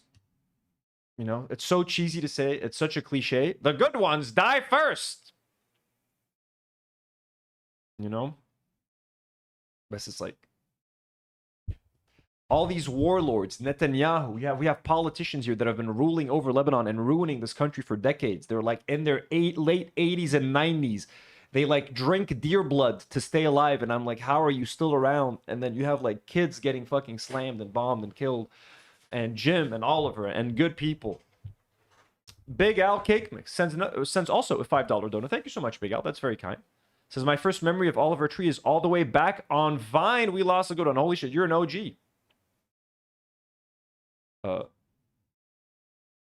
You is an OG, man. I discovered him on H3. I never had Vine. I never used Vine. I literally met him on H3. I should be like, who's this guy that looks a lot like Ethan, kind of? And at first, I was kind of put off by the humor. I was like, I didn't really enjoy the segments at first. I'm like, this is kind of long. The awkward comedy didn't do it for me much at the time. It took me a while to get used to him. At first, I found him kind of annoying. I'm not gonna lie, but I think that's part of it, right? That's part of the charm, is that he would never break character. I'm like, who the fuck is this guy? But that's what I loved about him, is that it's so hard to stand out in today's music world. There are so many ways for people to share their music. Everyone is on the internet begging for attention. So he was such an original character. And I've always loved the idea of kind of building a persona for yourself. If you're a music, especially if you're a musician, if I were to be a singer, I would try to have like this complete other persona with kind of like a uniform or like a costume that I would like don, and like I would become this person. That's exactly what Oliver Tree was doing, and I really admired that. I actually once built I used to work in reality TV. For those who don't know, I used to be in the creative department of a big TV production house that primarily did reality television shows.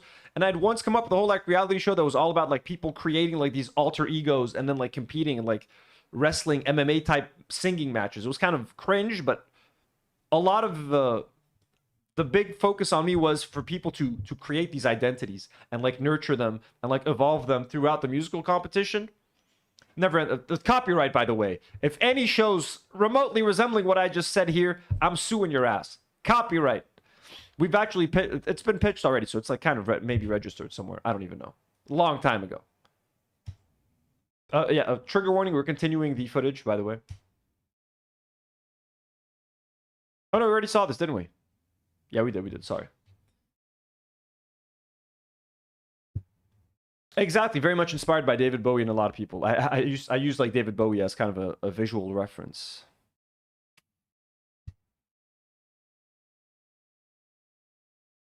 Is this another video?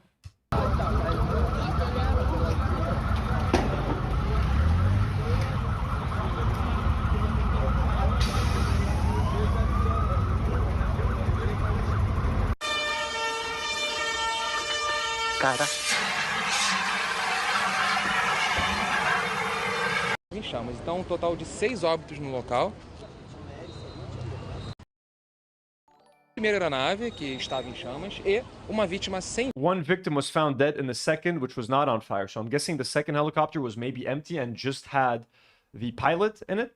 Yellow Ben Teams, welcome back. Thank you so much for becoming a member yet again. It's very kind. I was already a member. Oh wait, what happened?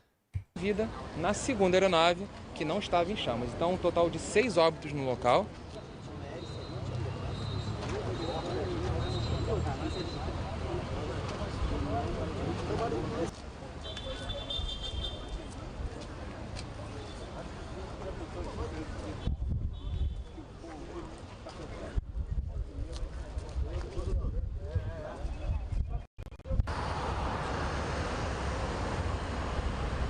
Damn, dude.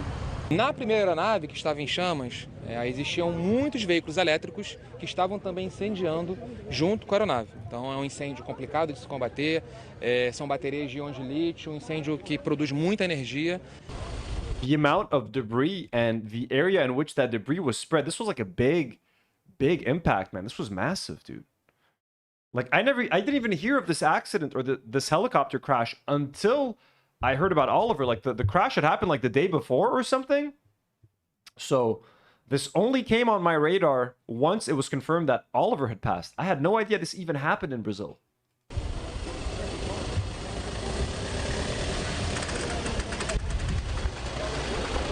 Sugar says pilot was looking at his phone was what I heard. I think everyone was filming for a video. That's fucking insane. Are you shitting me?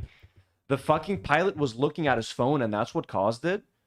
Like, yeah, I have no idea if it was some kind of malfunction. Did one of the helicopters have, like, something happen with the rudders? Sometimes, like, the tail will, like, snap off. I don't know what the fuck happened. The footage just shows that the helicopters, once they've already hit each other and are, like, in free fall. I don't know if it was some kind of air traffic report mistake. Is there supposed to be some kind of someone manning the air traffic section where they're guiding these pilots and be like, you should fly here? Did someone fall asleep on the job, was one of the helicopters like unauthorized and not supposed to be in that airspace at that time? Was it some kind of like, was it a commercial flight versus some guy with his own personal helicopter flying around, not aware that there's someone else in the air? I guess we have to wait for an investigation. I have no idea what has come out of this investigation. All right. So far.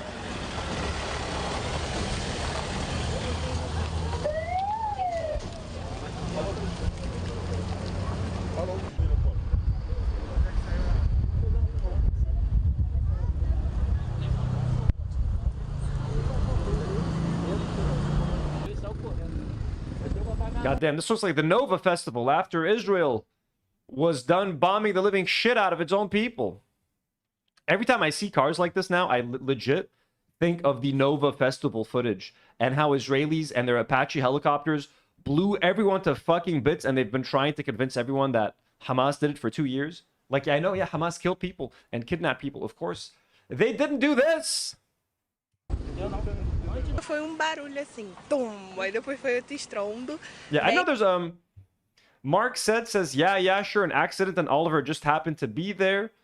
I think there's like a conspiracy theory that like his record company tried to kill him. Listen, I'm not gonna do any of that over here. There's one video of that we're gonna talk about at the end. Listen, man, if Oliver Tree is a fantastic artist, massive artist, incredible talent, no record company is going to go out of their way to kill an artist because they're trying to like get out of a contract. You know what I'm saying? The only artist that I think a record company would try to kill to hold on to like their music or like to profit off of their debt would be like Elvis Presley, Michael Jackson, the Beatles, like, you know, and Taylor Swift, like, you know what I'm saying? I wouldn't put it past a record company to go after someone who wronged them. But like, if they're gonna go to crime and try to kill a singer and try to like rig a helicopter to blow up, come on, like we gotta use some critical thinking at some point. Alto, e foi aí que a gente saiu para poder ver o que era, e quando a gente viu, eram uns destroços voando, porta, e a gente, meu namorado Like, yeah, helicopters fall out of the sky all the time, unfortunately. Small planes. This shit is pretty common, so not everything is a conspiracy in the world. It's also like exhausting to me when everything is a conspiracy, when people question everything. Like, it's like, dude, how do you live? How can you live?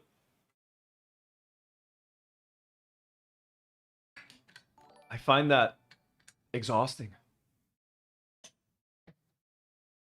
Haley says, did you see Therapy Gecko's video with Oliver? No, I don't think so. I have a couple of videos lined up, but no. Let me see. Well, what is that? Carro, eu falei, não, isso não é carro, era porta de helicóptero. E aqui perto tem um heliponto ali. E aí eu falei, Juan, isso foi helicóptero, só que eu não sabia que tinha sido uma colisão. E aí a gente viu bem rapidamente fogaréu e aí ligamos pro bombeiro. Oh, they just posted that 17 hours ago? Oliver Tree. Pessoal do condomínio, né? Okay. 1 second. Just got to try to handle this a little bit. We'll take a look at that.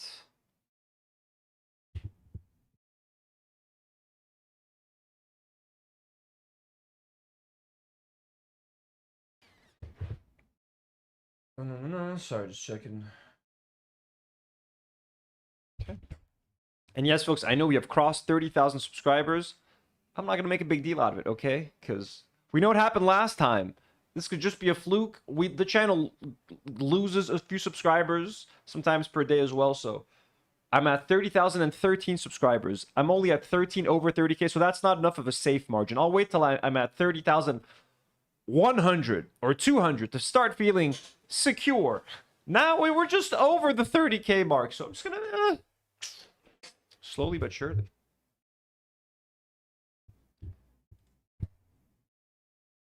Also, YouTuber Gaspy has died in the same helicopter crash that Oliver Tree was involved in. Gaspy was 23 years old. I believe he was an Argentinian content creator. I am not familiar with this gentleman. RIP, 23 years old, a baby. Like, holy shit, man. So young. That's so sad. This seems to be his channel. 2.96 million subs. 8 months ago, he was like boxing, I guess. I guess there's going to be a lot of RIP Gaspi. I told my family about you because 14 hours ago. Adios, yep. Newest comments first. This is Spanish, but, you know.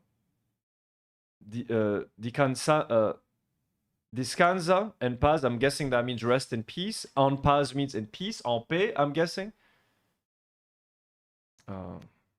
because I love you. And if I love you, I will never let them hurt you, you know? Never. Don't think that you're at risk, because I'm going to take care of you. And if I have to get involved to take care of you, I will, you know? And if I have to... Parar la pelea para cuidarte, la voy a parar. A mí no me interesa el resultado. A mí me interesa todo lo que hiciste, boludo. Esto va a ser un juego para nosotros, porque no vamos a matar o morir, ¿entendés? No nos interesa. Mithy, goodbye. Thank you so much for being here. El resultado, boludo. No nos interesa. Ahora, ¿tenemos herramienta para ganar? Sí. Pero no nos interesa el resultado. Entonces, como no me interesa el resultado, no te van a lastimar nunca. Yo no voy a... No, lo que pasa es que... ¿Antígeno entra aire? Yo me operé. 4 que termina. Una más, última, último. So also going down the influencer boxing route. Últimos 4 y nos vamos. Último. Listo, listo, listo, listo, listo. Qué bien. Capi. Tremendo, watch. R.I.P. man, R.I.P. Rest in peace. It's so fucking sad, man. 23-year-old dude, man, with his whole life ahead of him. So R.I.P. And there's 4 other victims. I don't know who they are. Rest in peace to all of them. The pilots, everybody. Dude, you don't have to be a fucking celebrity to get my sympathy. Before he died, Oliver Tree revealed that all of his money would be going to charity upon his death instead of his family. He established a charity foundation to support artists with his remaining fortune, wanting every cent to go toward helping people create new things, which is fucking crazy that he would even think of that at his young age, man. How could he even think about something like that at the age in his 30s? Like, what insane foresight. Here's the video clip of him talking about that. Furthermore, I don't believe that any of the wealth or the things that get made from it is mine. And so when I die, I've set it up my way. I love that there's so many clips of him just in the goofiest outfits. Like, such a great continuation of his legacy. The guy never took himself seriously. He was a fucking showman. He loved entertaining people, putting on goofy outfits, goofy costumes. So there's so much footage of him saying awesome fucking deep shit while looking absolutely ridiculous. And I don't think he would want it any other way. Will is set up that when I pass, my family, no one's going to get a penny.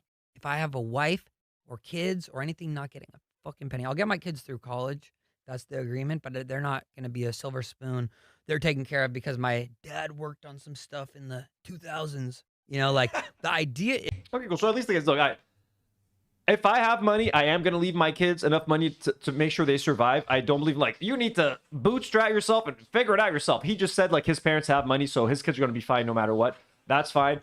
I do, unless my kids are, like, assholes and I fucking hate them. I'm like, you know what? I'm cutting you fuckers off. But if my kids turn out okay and I like them, I do want to leave them whatever I work for. You know what I mean? And I do want to donate and stuff. But I want to make sure they're taken care of. They're okay. But he says, he acknowledges, my parents have money. My dad made a bunch of money in the 2000s. So the kids are taken care of. I like that. So when I die, all the money is going to go back to artists. So I've set up a foundation. It's called Dr. Oliver Tree's Art Grants for Baby Geniuses. And it's set up so that basically the interest generated from my music will take mostly that, but there's also room for other money because when I die, my art will continue to have residuals and probably be worth more than it is now. People will finally appreciate my stupid fucking videos and my stupid fucking songs. It's so sad to hear this.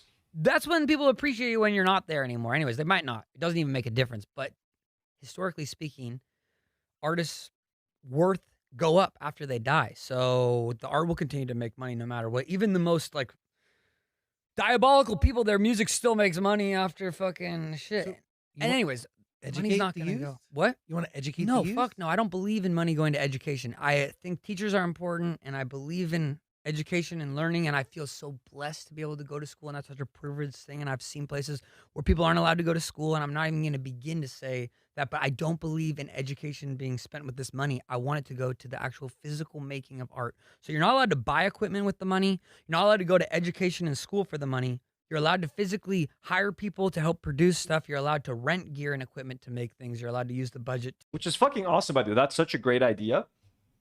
The biggest hurdle people run into is funding, budgets. How I want to make this music video. I don't have any money. I want to make this short film. I don't have any money.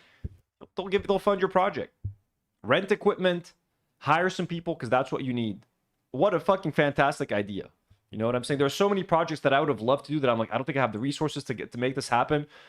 This would be such a fantastic resource. Yeah, we're not going to teach you about art. Just, we're going to fund you. Go make it. You can learn that shit for free on YouTube. Fuck it. Go make it happen. Go rent some cameras. Hire a DP. Go fucking shoot your shit. So, amazing. To physically produce stuff. But that's the beliefs for me. And I have basically a committee that I've set up when I pass it. And I plan to do it while I'm alive. Where basically everyone will vote on who the money goes to each year and a few different people, and it will be in the spirit of the Oliver Tree Project. So collaborators I made music or film or art with when I was alive will get to make the decision of where the money goes. That's amazing. But yeah, hopefully it will last for like 100 years, and people can also donate. If you guys want to donate to Dr. Oliver Tree's art grants for baby geniuses, you can do that. But my main point is, none of this shit was mine. I didn't make any of it. It all just was in the ether, and I was just a guy who worked at 4 a.m. to 8 a.m. and happened to channel the ideas that day, and then, you know. So I can't take credit for any of it. It's a beautiful thing. So humble, he doesn't even take credit for his own inventions. Like, I was just working, and these ideas all existed in the ether, and I just so happened to be the guy to channel them and bring them into existence. I've never heard anyone say anything like that. You know what I'm saying? But, very nice. His Melanie Martinez remembers ex-boyfriend Oliver Tree in a heartfelt tribute after his passing. Must be such a difficult thing. Gonna read the statement. Been an absolute wreck today. It's really hard to understand how someone who you once shared such a specific and formative time of your life with can all of a sudden be gone. He was so dedicated to his art, which I admired and respected so deeply. I think everyone who knew him will look back at those moments of laughter and joy he so easily sparked. His laugh was so contagious and warm. His ability to lead creatively and take action while also maintaining a sense of childlike wonder and awe was so inspiring. He had such a soft heart and was a true artist in every way. Rest in peace, Oliver. I know you're making the angels giggle. I'll be here wondering what stunt and creative project you're scheming up in heaven. All my love.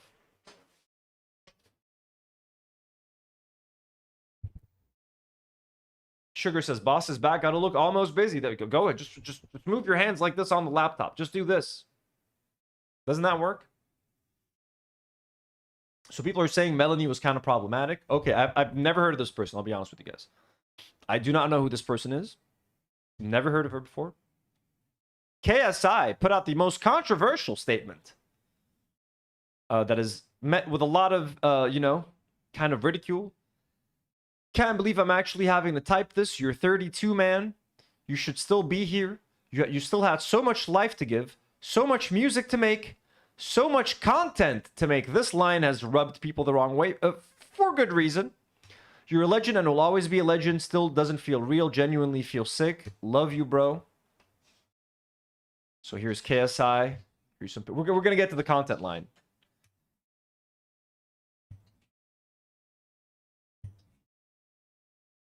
But I mean, yeah, obviously, RIP. Like he touched so many people from so many different corners of the internet. Like when you think KSI, you're not gonna think of Ethan Klein. But yeah, so much content to make. Like, are you shitting me, bro? Are we really at this point? Like, bro, you've had so much content to make. I can't wait to see what content you would have made. You were the greatest content creator. Like, can we retire the word content? Can we retire the word content, please? It's so insulting. It's so insulting. Like, some things are content at this point. 1 second. Maki wants to say hi. He wants to eat, but he wants also. I'm gonna try to make him say hi. My cookie? What are we doing? Come. He wants.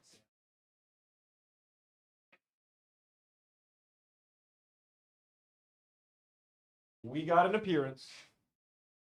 How you doing? Doing good? Want to say hi?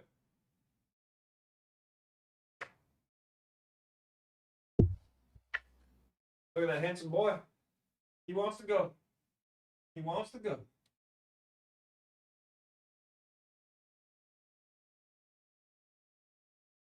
His little pose. Look at his little pose. Go, I'll give you a bit.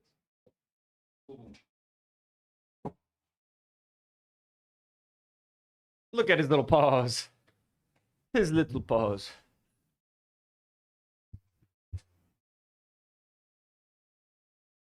Andrew Lepensi sends $2 Canadian and says Oliver's muse was showing him how and when he... I don't think I understand that. Oliver's muse was showing him how and when... I guess, could someone explain that to me? Thank you for the support, Andrew. That's the... Thank you for the dono. Makuki's hungry and he says hi, folks. Monkey, join the chat. People are saying join the chat. Yeah, so lots of content to make.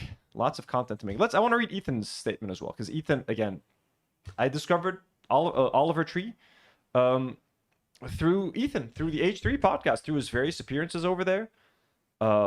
Again, one of the first things I thought about was Ethan.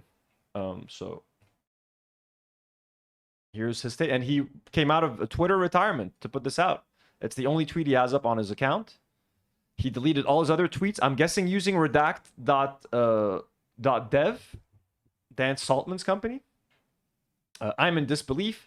Still desperate to think this is part of an elaborate prank. That seems like something he'd do, right? The truth is, no matter how desperate I am not to believe it, my friend Oliver has passed away.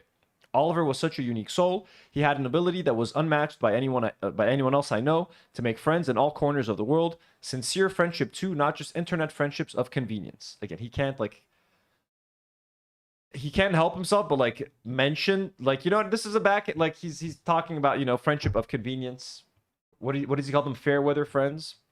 But anyway, he was one of the funniest people I've ever known. His style of self-deprecation was universal. Every media appearance he's ever done was hilarious, refreshing, and unique in a way that only he could bring. He was a true artist in every sense of the word.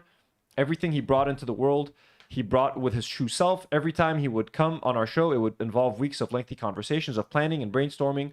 Ordinary was never an option. It had to be the best possible appearance, and it always was. Music and film were his true passions. He produced every music video, every song with every ounce of his soul. He spent every dime to bring his vision to life. He had no use for money beyond what it could do to improve his art. He used to laugh about how he annoyed his label because he was always hitting them up for cash advances for his next big project. His support team was composed of his childhood friends, proof that he was the type of person that was fiercely loyal to the ones he loved. The type of genuine person that kept the same friends for life, and he always was adding more and more friends along the way. Can't help but think that he's hinting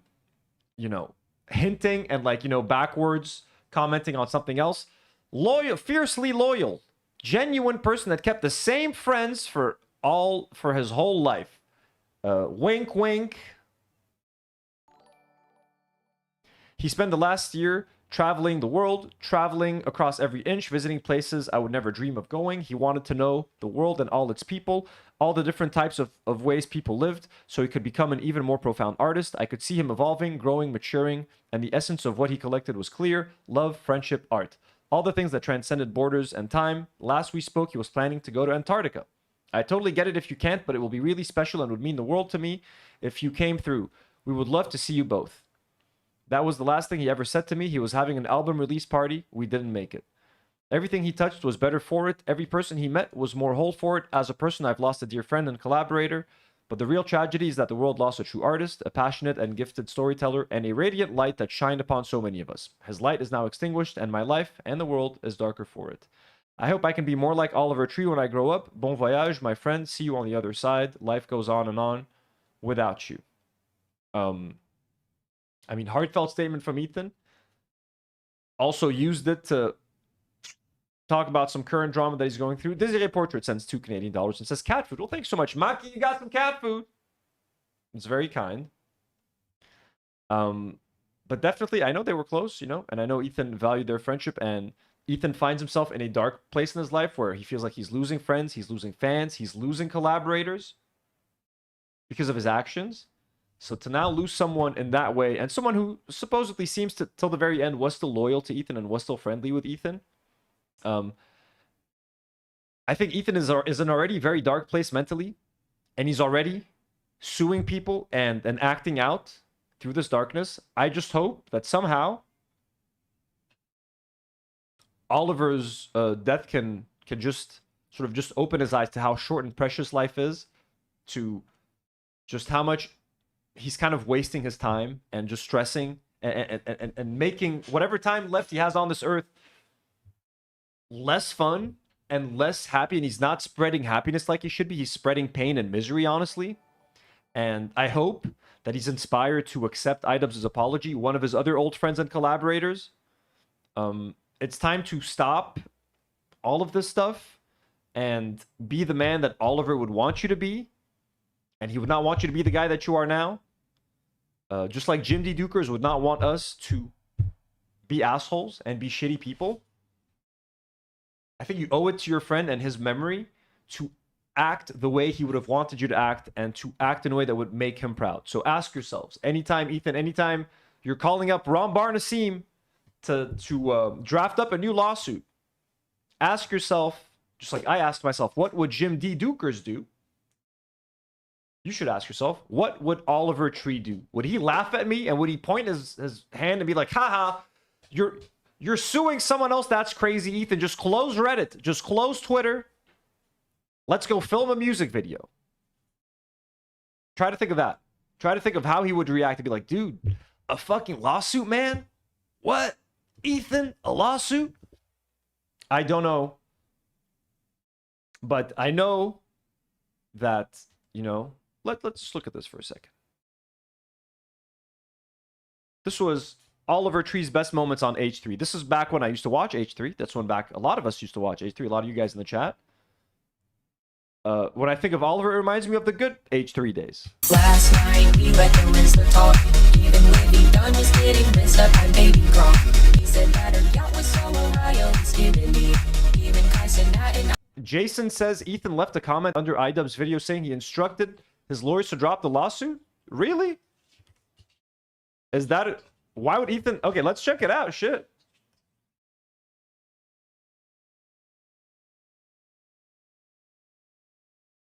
I mean, I'm gonna check just for some reason.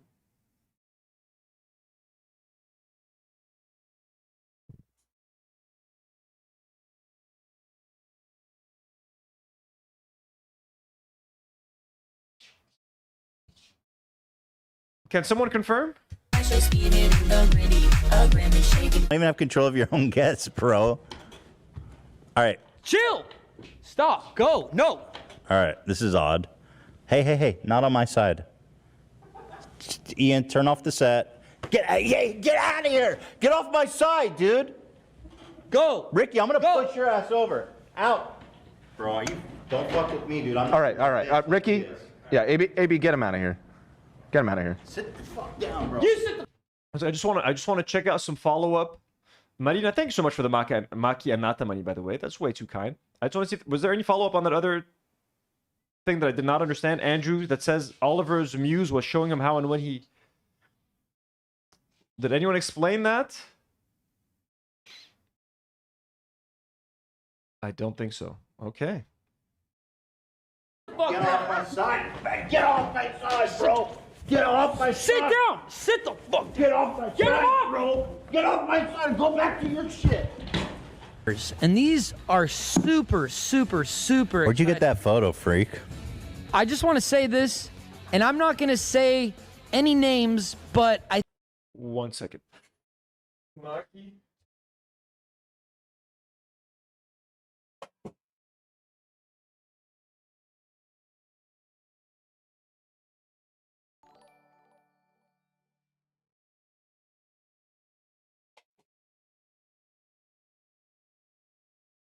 I think someone in the room, Ethan, you could probably use these. And I think, to be frank with you, you would do much better because something smells god-awful. Oh, okay. So seems true. This is from Leftovers H3.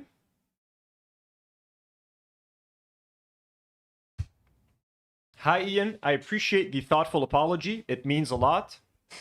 I've instructed my attorneys to drop the lawsuit entirely.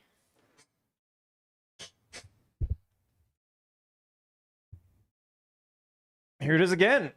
Hi, Ian. I appreciate the thoughtful apology. It means a lot. I've instructed my attorneys to drop the lawsuit entirely. Now, what I will say is, I don't think iDubbbz should have had to make a second apology. I think iDubbbz already apologized and made a sincere apology the first time. Ethan wanted iDubbbz to grovel. He wanted to feel like he had the upper hand or some sense of control, I feel.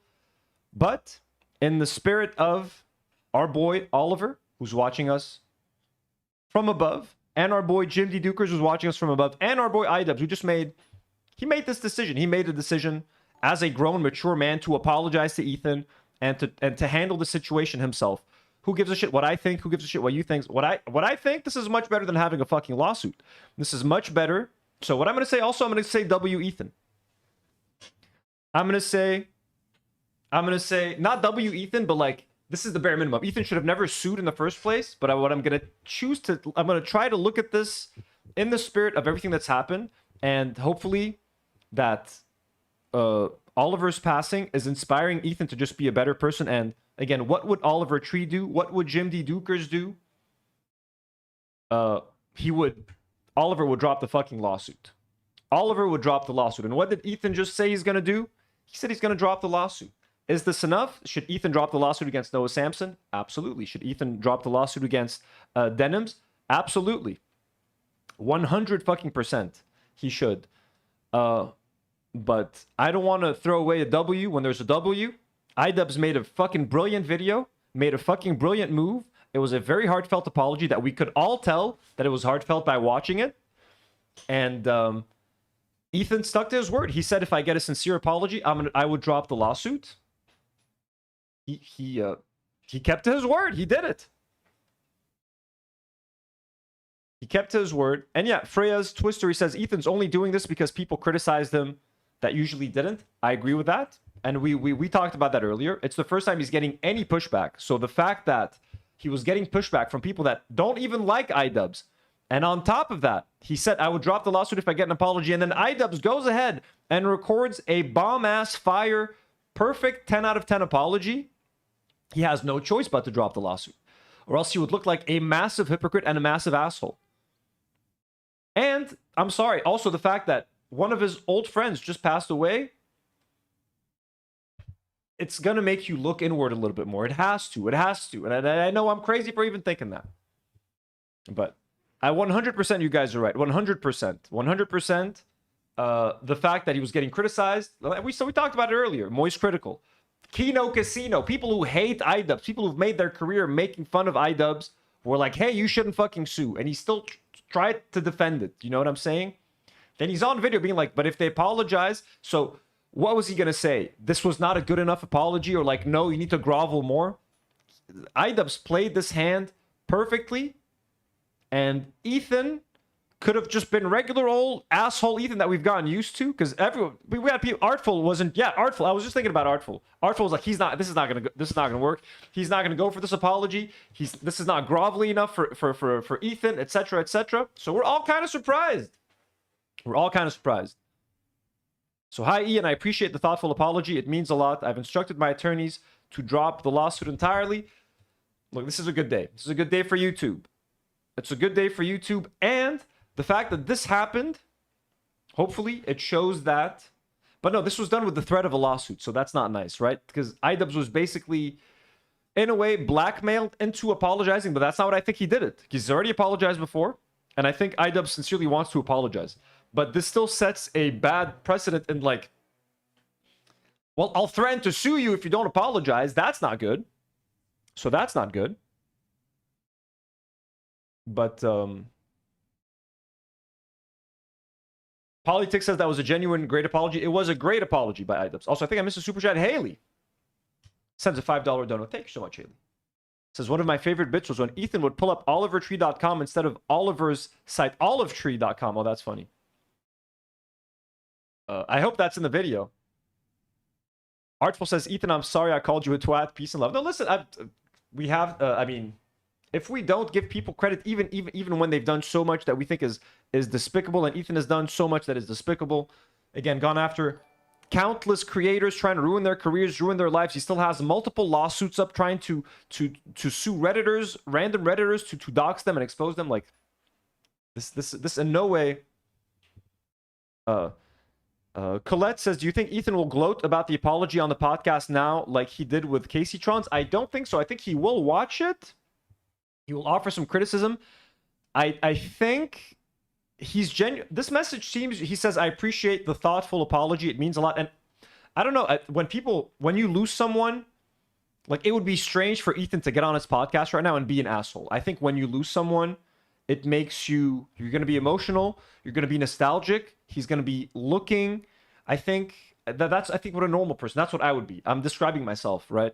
But if I, like, when we lost Jim, I was incredibly emotional during the next few streams. It made me just reflect on my time with him, time with other people that I lost, that I perhaps things that I should have said to people, or friendships that were lost, and regrets. That's kind of what the headspace that I'm at when I lose someone, right? So Ethan right now, it would be very strange to me if Ethan gets on stream and starts making fun of an apology when he asks for that apology. He seems to be thankful here, and he just lost one of his good friends. I think he's going to be... It would just be strange to me. I just can't imagine it unless he's really that disconnected from reality, and like he's not a human anymore. Like, yeah, people are saying he's a nasty person, so I think that even a nasty person, losing someone brings you a bit back down to earth, I think. I think it brings you back down to earth, and it humbles you a little bit. Vincent Valenheit says, support for Denims and Noah is very crucial right now. It absolutely is, and I think... I don't know, but Ethan, I think Ethan can be talked out of those. If he expects an apology from Noah Samson, that's not going to happen. And if he expects an apology from Denims, that's not going to happen, because they haven't done anything wrong. They haven't done anything wrong. Neither did iDubbbz. But like with iDubbbz, he has a very specific thing. Like, I don't like how you use this message, and iDubbbz felt like owning up to it. Noah Samson is never going to apologize to Ethan for saying that, like, hey, you said these Zionist things that make me think that you, in one way, shape, or another, you kind of support this genocide, whether directly or indirectly. I don't think anyone should apologize for that. It's a valid opinion. And Denims has nothing to apologize for reacting to the content nuke. So it's weird. Listen, look, I'm always criticized for giving people too much grace. Always. I think that's a criticism that I don't mind. I would rather maybe give people too much grace than discard them too quickly. Maybe that means that I can be fooled over and over again, and I have been. But in this case, you know what I'm saying? There are some things that I try to some standards that I try to stand by or stick by. So I don't know. But this is a W for Ethan. W for iDubbbz, I want to say. W for Ian. Also, minor W for Ethan. But again, it still came at like he demanded this apology and was like, I'll drop the lawsuits if I get an apology. So it's still coming from a position of like an abuse of power. It's still coming from a position of like where litigation was threatened, was begun, the lawsuit was official. So that's also not a healthy place for YouTube to be in. It's still not going to put H3 in a place where people are like, yeah, I'm down to all is forgiven. Like, no. It's just a start. It's a start, and I'd rather see that than having iDubbbz and Anissa right now being worried about a lawsuit, paying for a lawsuit, potentially having to raise money for a lawsuit. I want them to focus on entertaining people, making the videos that they want to make. Let iDubbbz create his videos and make his entertainment. No one needs to be dealing with lawsuits. No one has to be dealing with lawsuits. So this is what I think we're at, but you know, we'll give him props.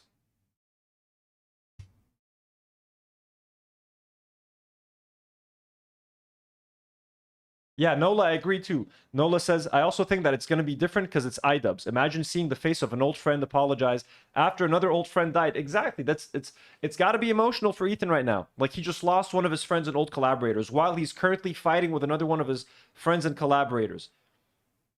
Losing a friend makes you appreciate the ones you still have around. And while Ethan and iDubbbz are fighting right now, it's going to make him go like, but like, shit, you know? Me and this guy were close. Me and this guy were like Oliver Tree and I. Like, we were close. We were buddies. So, definitely. And I kind of hinted at that earlier, that, like, I think the Oliver Tree situation is putting Ethan in the headspace where he's like, I don't want to do this anymore, maybe. Like, I don't want to deal with this negativity, with this loss. Life is fragile. I might die. iDubbbz might die. This person might die. I might die. Who fucking knows? We've all just experienced that with our boy Jim, like, out of fucking nowhere. He was a fixture in our everyday lives. Jim became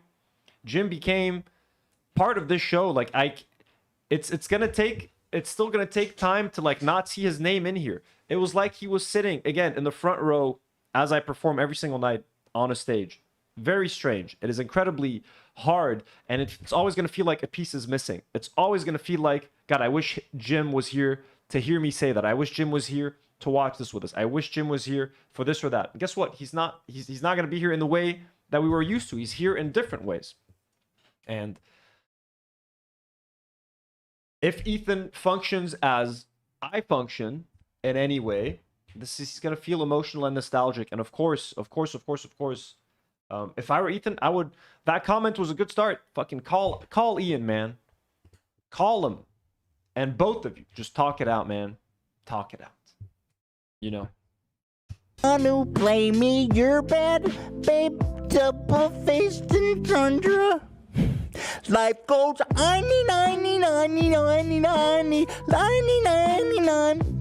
Life goes 90. For the kids. I And make it for the little ass people. kids, I they're make it growing for the up with this people. shit. Ain't I nobody live for watching the your people. podcast since I Trisha live for the left, people. dog. I'm saying it. You should You have got gave her that backwards. 5%. You- He should have paid up. I'm saying it, dog. You got that backwards. Ain't Because nobody your team watching won't say it. Trisha. Nobody. Everyone's on payroll. Nobody will say shit to you. Trisha, he needs you. Oh boy, and I fucking live on a ranch. Just shut up. Right now. Just sit down. No. Sit down. Get Swami. Get Swami. We'll both apologize on 3, okay? On the count of 3. Swami has a gun, and he'll fucking use it. About Swami. We're about to find out Cowboys do cry real fast if you don't simmer down. Dream team, and watching you both continue to blossom as you... Dude, H3 has moved so far beyond these vibes. I can't even imagine, like, even, of course, Oliver can't come back and be a guest on the show, but, like, I can't even imagine Oliver coming back on the H3 of today. Oliver's visit to the show would have been so different. I feel like it would have been like, what the fuck happened here? Like, I feel Oliver would have been like, Ethan, like, what happened to you, man? You seem so angry and bitter. Like, what's up, man? All I hear about is lawsuits, this, and you're suing this person. Like, what's up, man? Like, Kat, I swear to God, I feel like that's how it would have gone, right? Like, Kat, like, you seem to be suing everyone, and I feel like you would have spent the whole visit trying to talk Ethan out of these lawsuits. I'm not saying that he probably would have disagreed with it, but given Ethan's framing, Ethan would have framed it in a way where maybe Oliver, not knowing all the lore, would have been like, oh yeah, that seems like it makes sense. Snark, send CPS to your house. But I think he would have still been like, listen, dude, like, I get these people fucked you over and shit. That's the version he would have gone from Ethan, but he would have been like, but like, don't do it, man. Remember, like, Steiny? Even fucking Steiny was like, why are you suing these random Redditors? Like, can you imagine, like, Oliver Tree would have been like, bro, like, what are you doing? I feel any real friend of Ethan's, all of these people, like, Ethan talks about fair weather friends, all of the people that are cheering on his lawsuits are not his real friends. Like, Tom fucking Ward, his little, like, employee bitch boy. Like, Tom Ward doesn't give a shit about what's actually good for Ethan. He just wants to say what he thinks is going to make Ethan happy so that Ethan keeps paying him his fucking paycheck. Ethan is surrounded by yes men. A real fucking friend of Ethan's would have been like, what the fuck are you doing, man? Like, what the fuck are you doing? That's what a real friend would have told him, and that's what, in my humble opinion, and please, like, I'm not trying to offend anyone by saying that, but, like, that's what I genuinely think Oliver would have told him. He just seems like that kind of guy. He could have still agreed with Ethan. Like, Ethan, everything you're telling me sounds like all these people are horrible. Hassan, iDubbbz, they all sound like the devil. But fuck these lawsuits. Make a Family has inspired me so much. Okay. I'm honored to have you in this book as a way Stop to it. express my love for you both. Cut it. Thank Cut it. you for letting me exist in your world and the beautiful community you've Please created. Love cut Oliver it Tree. right now. Stop. That's not what that says. That's so nice. I didn't even write that. Thank you. I had my assistant write that. That's really nice. Stop! Stop! Ow, ow, ow. Ow, okay, dude. I'm just trying to say thank you, bro. Ah, there's a wire there, He man. stepped on the fucking book. He stepped on the book. Guys, on to the next competition. I absolutely destroyed Oliver in the first one. Bullshit. You and your boys rigged it. This is the lasso. Dan is our steer for the day. You want me to go first? No, we'll do it at the same time. No. Yeah, that's how we do it out west. All right, come on now, piggy. Come on, Sue-wee, piggy. Come on now, boy. Come on, little piggy. Come on, boy. Come on down around here now. Woo! You gonna throw it or what? Okay. Holy shit, Colette 1341 just gifted 10 Do Not Worry memberships. Holy hell, Colette, thank you so much. That is so very kind, so very generous, so very considerate of you. Got 10 new members. Holy fuck, guys. W's in the chat for Colette. Colette, we salute you, man. We salute you. And my condolences if you're here and you know, you're mourning Oliver Tree. I'm very sorry. Thank you so much for being here and for the massive contribution. Stop.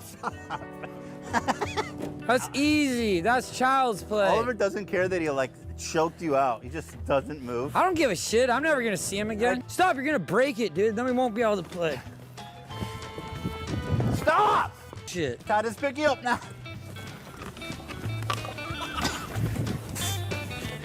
Ow! Give me this.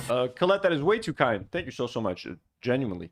But again, like, you know, like, for example, right now we're watching some of the best moments on H3. I wish H3 was still a show that I could watch because I would have wanted to be there and to mourn with them and to celebrate Oliver's life with them. But can you imagine, like, it is such a different show at this point. It is so far from what this was, even just like 3-4 years ago, that I feel more comfortable talking about Oliver here as someone who was nowhere near the connection with him. Even listening to his music, I've listened to a handful of his songs a few times. To me, he was always an H3 character who also had a great music career on the side. And every time I'd watch one of his videos, I'm like, holy fuck, like, this is amazing. I wish I could do something like that. But it's just reminding me of this more innocent time.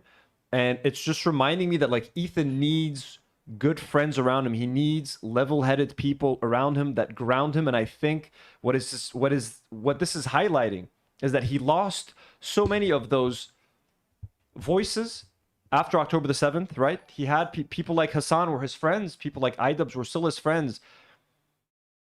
The Zionist stuff that he was saying turned so many of his good friends away that he was only surrounded by employees that he paid to agree with him.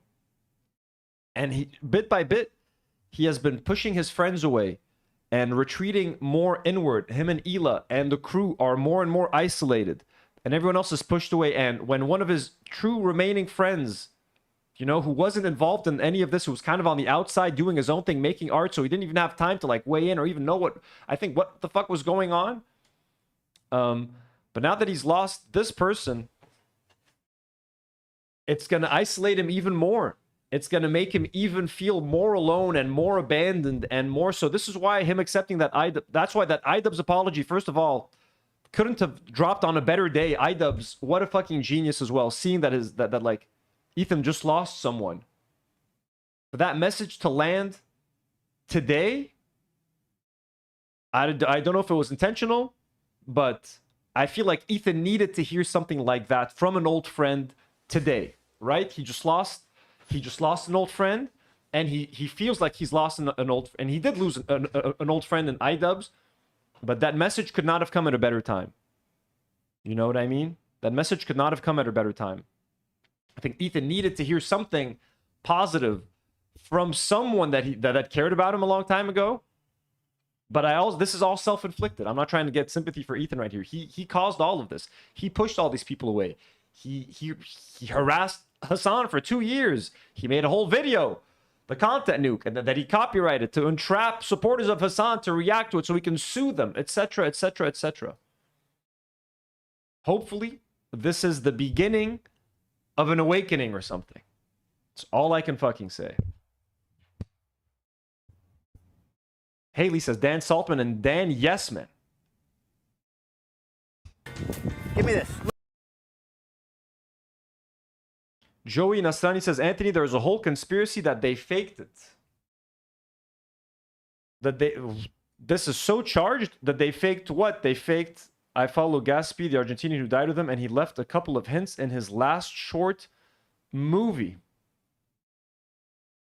I would say, Joey, for now, I think conspiracy theories like that at the moment are not, like, I'm not going to look into any of that stuff because I think it seems pretty clear. Enough time has passed where, like, I don't think this is a prank. Like, I don't know, man. This seems kind of crazy to me. You know what I'm saying? So, hence, you know, I could be like, oh, look, he talked about leaving a will not too long ago. Did he know? Is he planning something? I think, you know.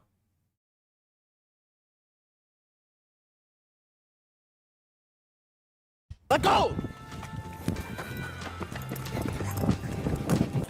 You fucked up right now, bro. Fight me. Ah, my ear! Dude, you slapped me in the face, dude. That's what you get. This is my moneymaker. This is my moneymaker. You see this? Yeah, except yours don't make no money, does it? Money. 2, 1, Good luck, bitch. Fuck off. Whoa. They're like kids together. It's kind of like, not nearly as funny, but like Will Ferrell and John C. Reilly and Step Brothers. It's like this vibe of two overgrown man babies, like man children. Whoa. Like, stop it, dude. No, you stop it. No, you started it. No, you started it. It's very much like that vibe. Whoa. Whoa, whoa, whoa, whoa, whoa, whoa! Time! Holy Time. shit. That bitch. He shouldn't die. You'll never make it up that ramp. They can't do anything funny like this anymore. Even if they try, the vibes just aren't there anymore. You can tell that, like, the studio, everything feels like bitter, and everyone's just like angry and upset and sad. Even if they try to do, they can bring all the costumes back, they can rent all the small miniature bikes that they want and drive around the set. It's not going to be as funny. It's not going to hit the same because the vibes are just off. I think Ethan and Hila need to, like, sit down and reckon with, like, their audience. Like, yo, this has not been the H3 that you guys fell in love with 5, 6, 7, 8 years ago. This has been something else. And, like, we're going to make a conscious effort to right the wrongs and, like, to just be friends with everyone again. Just be like, but they've done so much damage, man. Like, they've tried to sue everyone. They've tried to silence everyone. They've tried to set new legal precedents to stop people from, like, fucking reacting to content. So I don't think they can come back from this, man. I don't think they can. I think Ethan can do what he can to, like, minimize the damage that he's caused, but, like, them coming back and them being embraced by the public again, I don't think that's possible. You're right. You're fucking cheating. He's fucking cheating. He's hitting all the fucking cones. That is bullshit. You fucking cheating. Stop. 28 seconds. You're so fucking done. I just won the fucking championship. Make that 9. Hey, knock it off. Stop. I'm about to do a victory lap. Stop. The fuck are you doing? Chill the fuck out. Wait, is this true, MMMoza? Rosanna Panzino broke her jaw and Olivia immediately rejoined H3 and left her? Is that true? Olivia's back on H3? I have no idea what the fuck is going on there. Her co-host broke her jaw and Olivia is back on H3? Is that real? Out, dude. Whoa, dude. Oh my god. You fucking kidding me? What is wrong with you? You want a do-si-do, What? You bitch? want a fucking You want a dose? do-si-do? It's true? Holy shit. And I thought Olivia, like, left the H3 pot. Like, you see, you can't trust these people, man. People were like, she left because, you know, it's the Zionism. It's like, no, man, she left because I guess she didn't want to be associated with the show because she felt like it was kind of like I don't think she gave a shit. If she cared, if she left out of principle, she wouldn't have come back. Yeah, watch Adam McIntyre's video about Rosanna. I think maybe today I'm like starving, so I think I'm gonna stop streaming in a bit and just eat. And I know you guys don't want me eating on stream. I would have eaten on stream, but people complained a lot last time. So I'm gonna starve myself.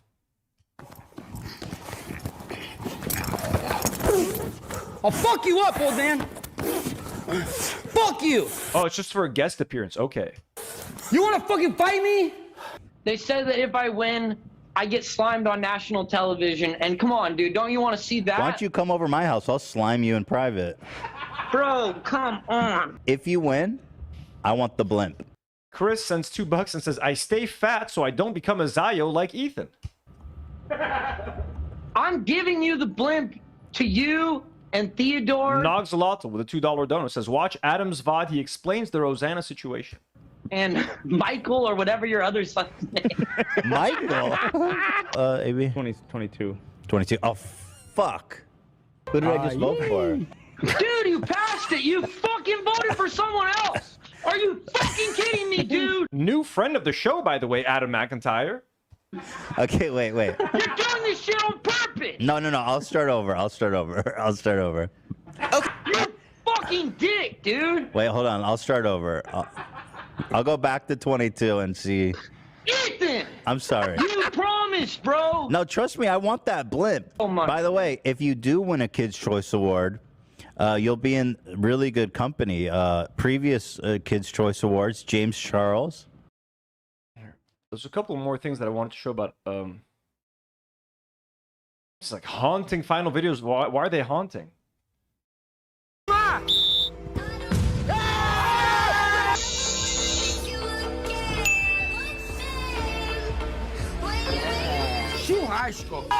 And bro, man, the dude, like, that's crazy. That's right. He was in Brazil during the World Cup. That would have been like he was there during the perfect time, dude. Brazilians, if anybody here knows football, you know Brazilians and football. They breathe that shit. They live that shit. So, like, he was in Brazil to have a good fucking time, dude. This was gonna be such a good fucking trip. Like, oh my god. Dois, quatro, quatro, bro. Yeah.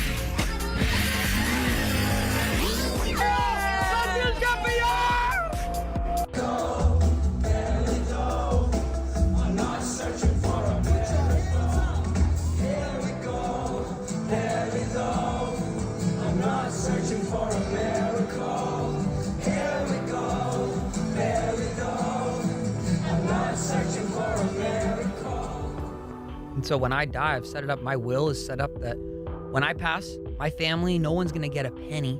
If I have a wife or kids or anything, we saw that part. Art will continue to make money no matter what. My name's Oliver Tree. I'm an adrenaline junkie, and I've done every action sport known to mankind. There we go.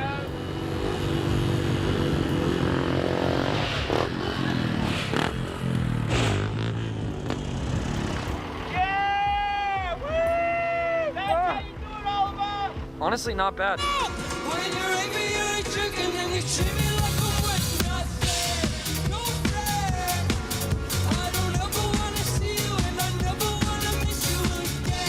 My name's Oliver Tree, and last summer I built the world's such a fucking banger biggest scooter. No one, just out of respect, no one should break this record. He should be allowed to keep this record for fucking ever and ever.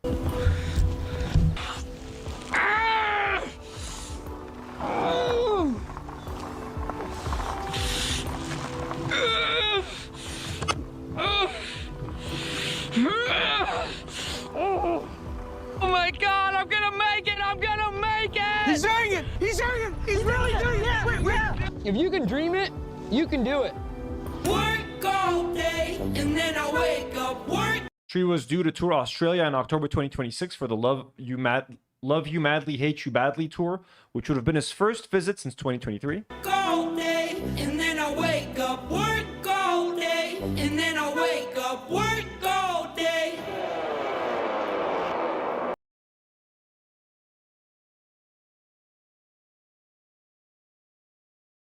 Al Shipley says, rest in peace, Oliver Tree. If I was a celebrity, I'd never get on a helicopter or a small passenger plane, even if it meant missing a gig or something. Buddy Holly, Leonard Skinner, Aaliyah, Kobe Bryant, Otis Redding, Troy Gentry, Patsy Cline, No, thank you. Absolutely. Folks, I want everybody in this chat to make me a promise. Don't get on no helicopters. Don't get on any small planes. Just big old passenger planes, the regular ones. The ones that are safe, like Boeing. Yeah. Nothing is safe. Technically, everything... No. There's not enough fucking, you know... What do you call it? Government oversight on things. Unfortunately.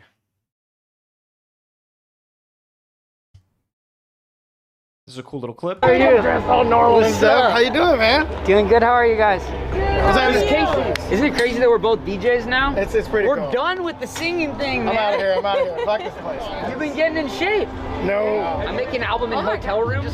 I got my computer, my microphone, and a little mini keyboard, and just making music by myself. Sounds easy. Kind of going back to what I wanted to do in high school, like making music for me instead of trying to be like, what do you think? And what do people want to hear? It's like, what do I want to hear? Yeah. And if it fails, it fails, but I have no pressure. No outside influences. You do like it. You know what I mean? That's freedom. Happy. Yeah. That's what happy is. Don't want to do that. Well, guy seems content. Just wants to make music. Back to what I wanted to do in high school, like making music for me instead of trying to be like, what do you think? And what do people want to hear? It's like, what do I want to hear? Yeah. And if it fails, it fails, but I have no pressure. No outside influences. You do like it. You know what I mean? That's freedom. Happy. Yeah. That's what happy is. Don't want to do that. Well, I'm excited to hear. Now, I know looks maxing, getting procedures done is all the rage right now, but I just want to remind you guys that that is not the only option. Being ugly is not that bad, and as a guy who's incredibly ugly, roughly a 2.2, 2.3... I love him and Stavros. Him and Stavros are so fucking real for putting stuff out there like this, because there's so much negativity and toxic masculinity and Andrew Tate and the claviculars and all these fucking idiots. It's just be nice, be funny, be respectful. Women will like you, boys. Ugly men, okay, just be nice. Just be nice, respectful, and chill. And for the most part, that fucking does it, man. Life is really epic being ugly. And no matter how strange you think you look, no matter how ugly you feel, you're actually incredibly beautiful.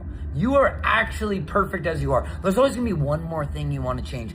Oh my God, I'm getting older, I'm getting wrinkles. Who cares? That's building character. That's what makes me me. That's the part of myself that adds value because I am one of a kind. I don't look like everybody else. That is beautiful. Just learning to love yourself is the job. It's in here. This is all a facade. This all fades. And when you're doing these things to try to impress other people that you don't even care about, why? What reason? You are beautiful. You are amazing. Learn how to love yourself. Learn how to embrace the imperfections. That's you. You don't need to change you for other people that you don't even like. You're dope. You're beautiful. You're perfect. Yeah, and he's not even ugly, but I'm not calling him or Stabby ugly. You know? But like if society considers them non-traditionally handsome or something, they're like, hey, they embrace it. They're like, listen, motherfuckers, enjoy it. Be yourself. Someone needs to tell you. And it's gonna be this ugly guy. Guess what? Power in numbers. We are an ugly army. We're ugly maxing. Who needs all this other stuff? You are you. That is more than enough. You are perfect. Don't listen to anybody else. You're enough. Words to live by. Haley sends another $5 donor. Thank you so much, Haley. Says, did you see the Darman video based on Oliver? No, Darman, they do those weird skits, those like sketches, be nice to people, like my girlfriend cheated on me or whatever. Let's see. Darman Oliver Tree.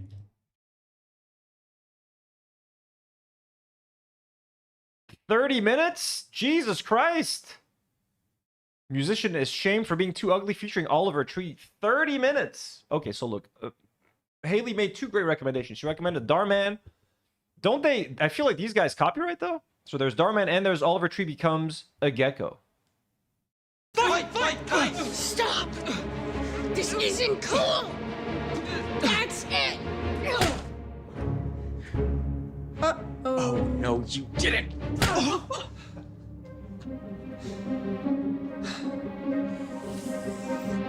Jesse, Yeah, I hate Darman. Darman is akin to Jay Shetty. I know. No, the only reason I even know who Darman is because of H3. H3 made fun of Darman years ago, so I know them through there. I know Jay Shetty because of H3. Like, H3 was my window and conduit into like American social media and not pop culture, like social media, basically. Pop culture, I've always been a follower of like movies and stuff. I've always been very up to date on all that sort of thing. I was always like a pretty big cinephile, TV fan and stuff growing up, comic books, so nerdy stuff. I had that shit down. American social media, H3 was my window into all of that, all these characters, stuff like that. So I learned so much useless stuff from the H3 podcast, but all these weirdo characters, H3. Stop! Oliver, get off me! Stop! What's going on? Oh, Jesse started it! No, Oliver did. Not true. You did start it. No, I didn't start it. Yes, Come on, you know that I didn't start it. Guys, I didn't start it. If you're gonna fight, like I always tell you guys, you have to finish what you... Okay. Haley, I think we're going to watch this for... Remember, this looks fucking hilarious, but 30 minutes is going to kill me. We're going to watch a little bit of Olivia. We're going to watch our new friend, Adam McIntyre, folks, friend of the show. Olivia leaves Rosanna Panzino podcast. Hello, muckers. Okay, everyone, I have huge news when it came to the Rosanna and Olivia podcast. Head and Iron, thank you for being here. Haley, thank you for the recommendations. You've given us a lot of stuff to watch on a member stream. That Darman thing looks epic, to be honest with you. And also, Olivia's going back to H3. Olivia's going back to H3. It's very, but she came third. It's like you guys are trying to piss her off. Sorry, look at this. It's like you're trying to summon her for her to come here and like punch me. She came third. Stop it. Best behavior. Best behavior. So, anyways, yes. Olivia is going back to H3. And there's been a huge update whenever it has came to the Rosanna and Olivia podcast. Before I get to that, I do just want to say, first of all, that I'm doing a show in Canada, July 18th. And thank you to everyone who used the code Canadian Trade because we have doubled the tickets that we have sold. So there's going to be a lot of muckers in iDubbbz Music Hall. Yo, No Politics here had friend of the show, Indy Nile, on. How fucking awesome is that? Look at that. Just looking at my subscriptions real quick. Anti-Arab Western media, pinkwashing Palestine and Lebanon with Indy Nile. No Politics here. Indy was such a great guest, so fun to talk to on our fundraiser. He's a friend of the show. He's like recommended our channel before. So great to see him on No Politics here. What a great choice of a guest. That's going to be such a fun podcast to watch. Let me just give it a quick like to not forget to check this out later.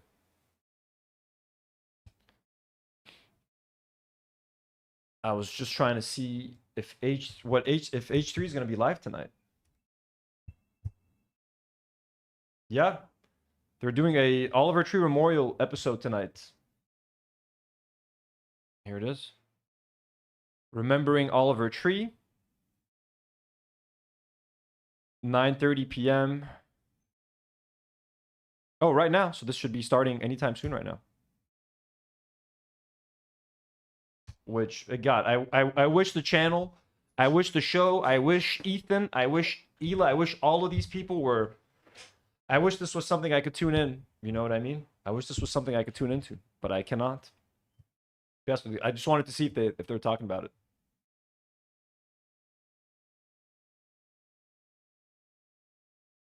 Let's get back to some muckers. I think that's what the venue's called. Yes, it is. In Toronto. So if you want to come, I'm going to be recapping the last year of internet drama, 3, etc. And how truly, all BS aside, all of my love to Ro. I was going in trade because we have doubled what the venue's called. Also, my second channel where I am vlogging is linked down H3. I do. So before I get to what is happening with Olivia going back to H3, I do, at the start of the video, just want to send, truly, all BS aside, all of my love to Ro. I was going to text her, but we're on such rocky terms that I just was like, I don't want to message her. It just feels inappropriate. So in the wake of me making this video about Olivia and H3, etc., and how strange I find this all to be, I do just want to send my best to Ro. I don't know if people know what has happened, but Ro was celebrating her birthday on a boat, and here's the tweet. She said, I face-planted hard while on a yacht celebrating my birthday, and I broke my jaw in 3 places. Had to get... Holy shit, bro. Oh my God, dude. What is it with all these... Dude, this is... I'm already like kind of a hobbit. I feel like I'm Bilbo Baggins sometimes. I just want to stay home and safe and enjoy my books and have some nice food at home and like, enjoy some of Bilbo's pipe weed. Just not that kind of weed, but like, you know what I'm saying? Just like hanging out at home, potentially, just doing fun stuff. So, and I do love the outdoors and I do love adventuring and doing fun stuff. But when I see just shit like this, the lady that got thrown off the ledge in Brazil, Oliver Tree getting on a helicopter, this lady getting on a boat, and just people getting hurt all the time, it makes me want to be the hobbit that I am inside. The hobbit that I'm trying to fight. I'm trying to be more of an outdoorsman. I'm trying to go out in nature, touch more grass, go on more adventures. But these people keep fucking it up and scaring me out of it. 6 stitches and knocked out multiple teeth. Was told I need to talk to a jaw surgeon immediately, and I didn't even get Netflix boxing money. Will update you as soon as I can. And can only eat protein, 3 straw. My entire face is swelling up like a balloon. Here's to 41. And horrible, horrible, horrible. So first things first, me and the muckers are sending all of our healing and love to Rosanna. Can we all give some love and some well wishes going to Rosanna? I hope the recovery is oh my god, dude, breaking your jaw in 3 places? Like, how do you eat? Dude, she's gonna be eating out of a straw for the next fucking 6 months. Holy shit. Easy. I hope it's fast. I hope it's painless. I hope you get back on your feet very soon. And with all the surgeries and all the rest, this is horrible. My mom actually texted me about this and was like, have you seen this? And it was horrible. But Ro did go on to say that, it's going to be like 6 to 8 weeks before she is able to talk again or be able to even just get the dental surgery because she's knocked out some teeth. And I was like, oh my God, this is so horrible. And then I looked. Yeah, dude, man, something like this gets you out of commission for a while. And someone who yaps for like, what if I broke my jaw? What the fuck do I do? I yap for a living. I get here and I talk for 3 to 4 hours. Can you imagine breaking my jaw in 3 places and not being able to talk for 6 to 8 weeks? And then when she says like, I'll be able to talk in 6 to 8 weeks, she means like barely talk. She can't talk for like hours on a podcast. It's going to hurt everywhere, man. Like, that's fucking crazy, dude. So she posted and said, thank you for all the birthday wishes. Unfortunately, while celebrating on a boat, I fell hard and hit my face, shattering several teeth. I spent the night in the ER where they gave me stitches. My jaw fractured into 4 pieces, including a full break right down the middle of my chin. Holy shit, right down the middle? I spent the night in the ER where they gave me stitches. Today I'm heading to surgery. They're going to install metal plates into my chin. The recovery is looking to be 6 to 8 weeks minimum. Much of that time I won't be able to speak at all. My mouth will be held together, and that doesn't even include the dental work. I think next year I'm going to go to a relaxing spa. Again, really do just want to say to Ro, I know we're not, dude, oh my God, man, on the best terms. And again, that is why I hope this doesn't feel fake, me doing it in a video. I didn't want to text you, and I also didn't want to send you flyers in case that felt inappropriate. So I hope you're doing well. I hope the recovery is speedy. Truly, truly, truly wishing you the best. Relax, take it easy, do what you got to do, and rest up. And I hope that you and Mike and everyone is okay with that. Now, putting that aside, I was like, wow, I wonder what's going to happen with the Rodiculous podcast. The Olivia and Ro podcast. They started this podcast. There was the full, we talked about it. We just didn't like it because it looked like Ro was aligning herself with H3. And I actually said this, I had said how Ro had done this, right? So she did the podcast with Olivia, and a lot of people started calling it out. And even Mike behind the scenes was, telling like my friends who are journalists, like we've had a couple people who are now pissed off at us because of this podcast. Like they know that, people were pissed off behind the scenes who were their friends or at least colleagues because of this. And so this was, remember, their original response. This was their response to everything. But basically I saw some comments saying that they thought our podcast was financed by H3, or we were in H3's back pocket, or somehow this is a spin-off show of H3. And I just wanted to... And by the way, watch how defensive Olivia gets in. Shout out to Adam for being a streamer that does not use headphones, just like us here, you know what I mean? Who played on his fucking speakers. If there's a little bit of echo, so echo be damned, okay? We're not wearing any fucking headphones. Let everyone know. Absolutely not. My podcast is completely independent. The first season of my podcast, when I was interested in having a podcast, I went to my agents at WME and we shopped it around. We got 6 offers to buy the show, and we partnered with one of the... Without being petty here, how is a self-funded podcast partnered with like a sponsor? Sorry. Those companies. And we also partnered with the same company for season 2, and that company is not H3. It is true. completely independent. So I just All my podcast mention. hope that clears it up. I just noticed that this rumor started to pick up a little traction. Yeah. But it is true that Olivia used to work at H3. Yep, I haven't been there for like over 6 months, and now I have a new job and I'm working with Ro. Yeah, And if they're not connected, they have been really kind and supportive of Olivia. Which is So specifically, we had many talks at VidCon last year. God, the amount of times that VidCon comes up, Jesus fucking Christ. It's like I opened Pandora's box with fucking VidCon. At VidCon last year, you know, Ro spoke to me and other creators and then me one-on-one many times about the harassment of Ethan and the harassment of H3, and she was appalled by it. She understood.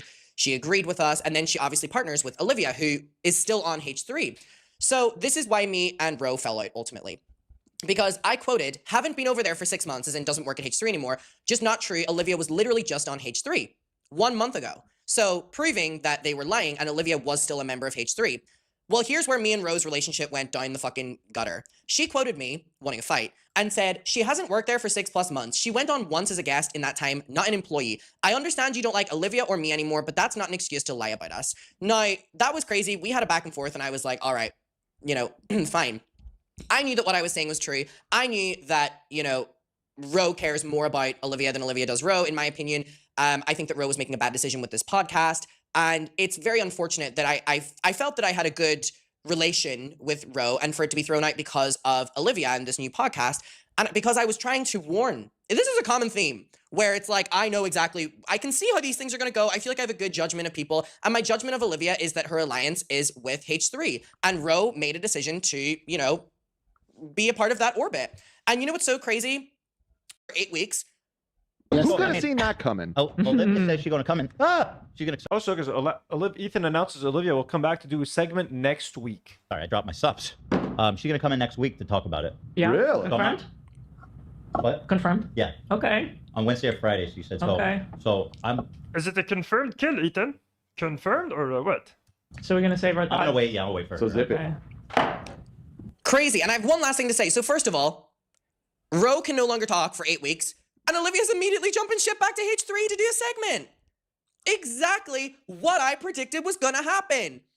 And Ro and Mike, if you see this, I know deep down, you know that I was telling the truth and that my warning sign to you, well, you don't care about being affiliated with H3, I guess, but you fighting it and trying to expose me online for stop lying about Olivia going back to H3 or whatever. Look at this. You're in a medical emergency and she's already jumping fucking ship.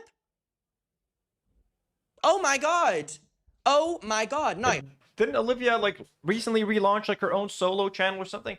Anyways, yeah, she's gonna want a salary. I mean, honestly, it looks like Rosanna is out for like the year, man. If she needs 6 to 8 weeks to just be able to talk and then get dental surgeries, she's not gonna be podcasting for a while. So Olivia's gonna need something to do. Apparently, her own YouTube channel is not gonna be enough. So thank you, Nogzolotto, for bringing that to my attention. Thank you, Mr. Adam McIntyre, for covering that story. It's good to know. Folks, I'm going to call it for today. I might take a little break, and I might come back on Tino's Playroom for either like an impromptu surprise gaming stream, or maybe might build a little bit of Lego by myself just to chill and relax. Thank you so much for everybody who was here. Thank you so much to everybody who gifted memberships. We got 13 new channel members today. That is very fucking awesome. Thank you so much. Everyone who sent in super chats today, let me thank you by name, you generous devils.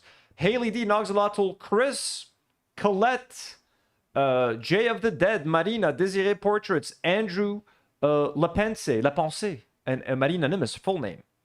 Yellow Bentines, Big Al, Cake Mix, Burp Reynolds, Polish Pusher, Samsung, Emma Mimosa, Jesse Jean Short. All of you guys, thank you so much for all the support. To anybody who's in this chat who's a big fan of Oliver Tree, I'm so sorry for your loss, guys. I know this isn't the memorial stream. This isn't even a memorial stream. I just kind of wanted to talk about it with you guys.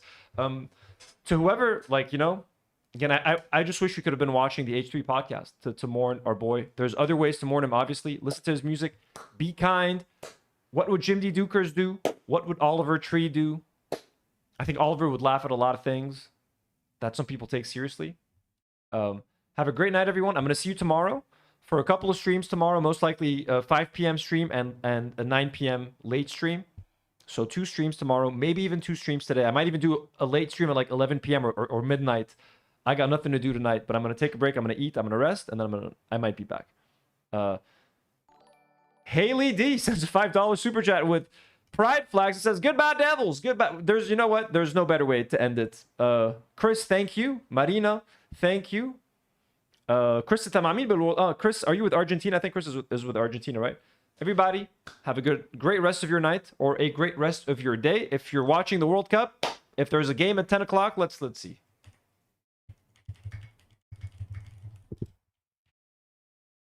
Yep, 10 p.m. So in 18 minutes, we got Belgium versus Egypt. Let's go, Egypt. Yalla Masr. Let's fucking go. We got Egypt in the house. Let's fucking go. We got Egypt playing. All the support to Egypt. اخوتنا المصاروي نحن معكم. الله يعطيكم القوة. So we got some football.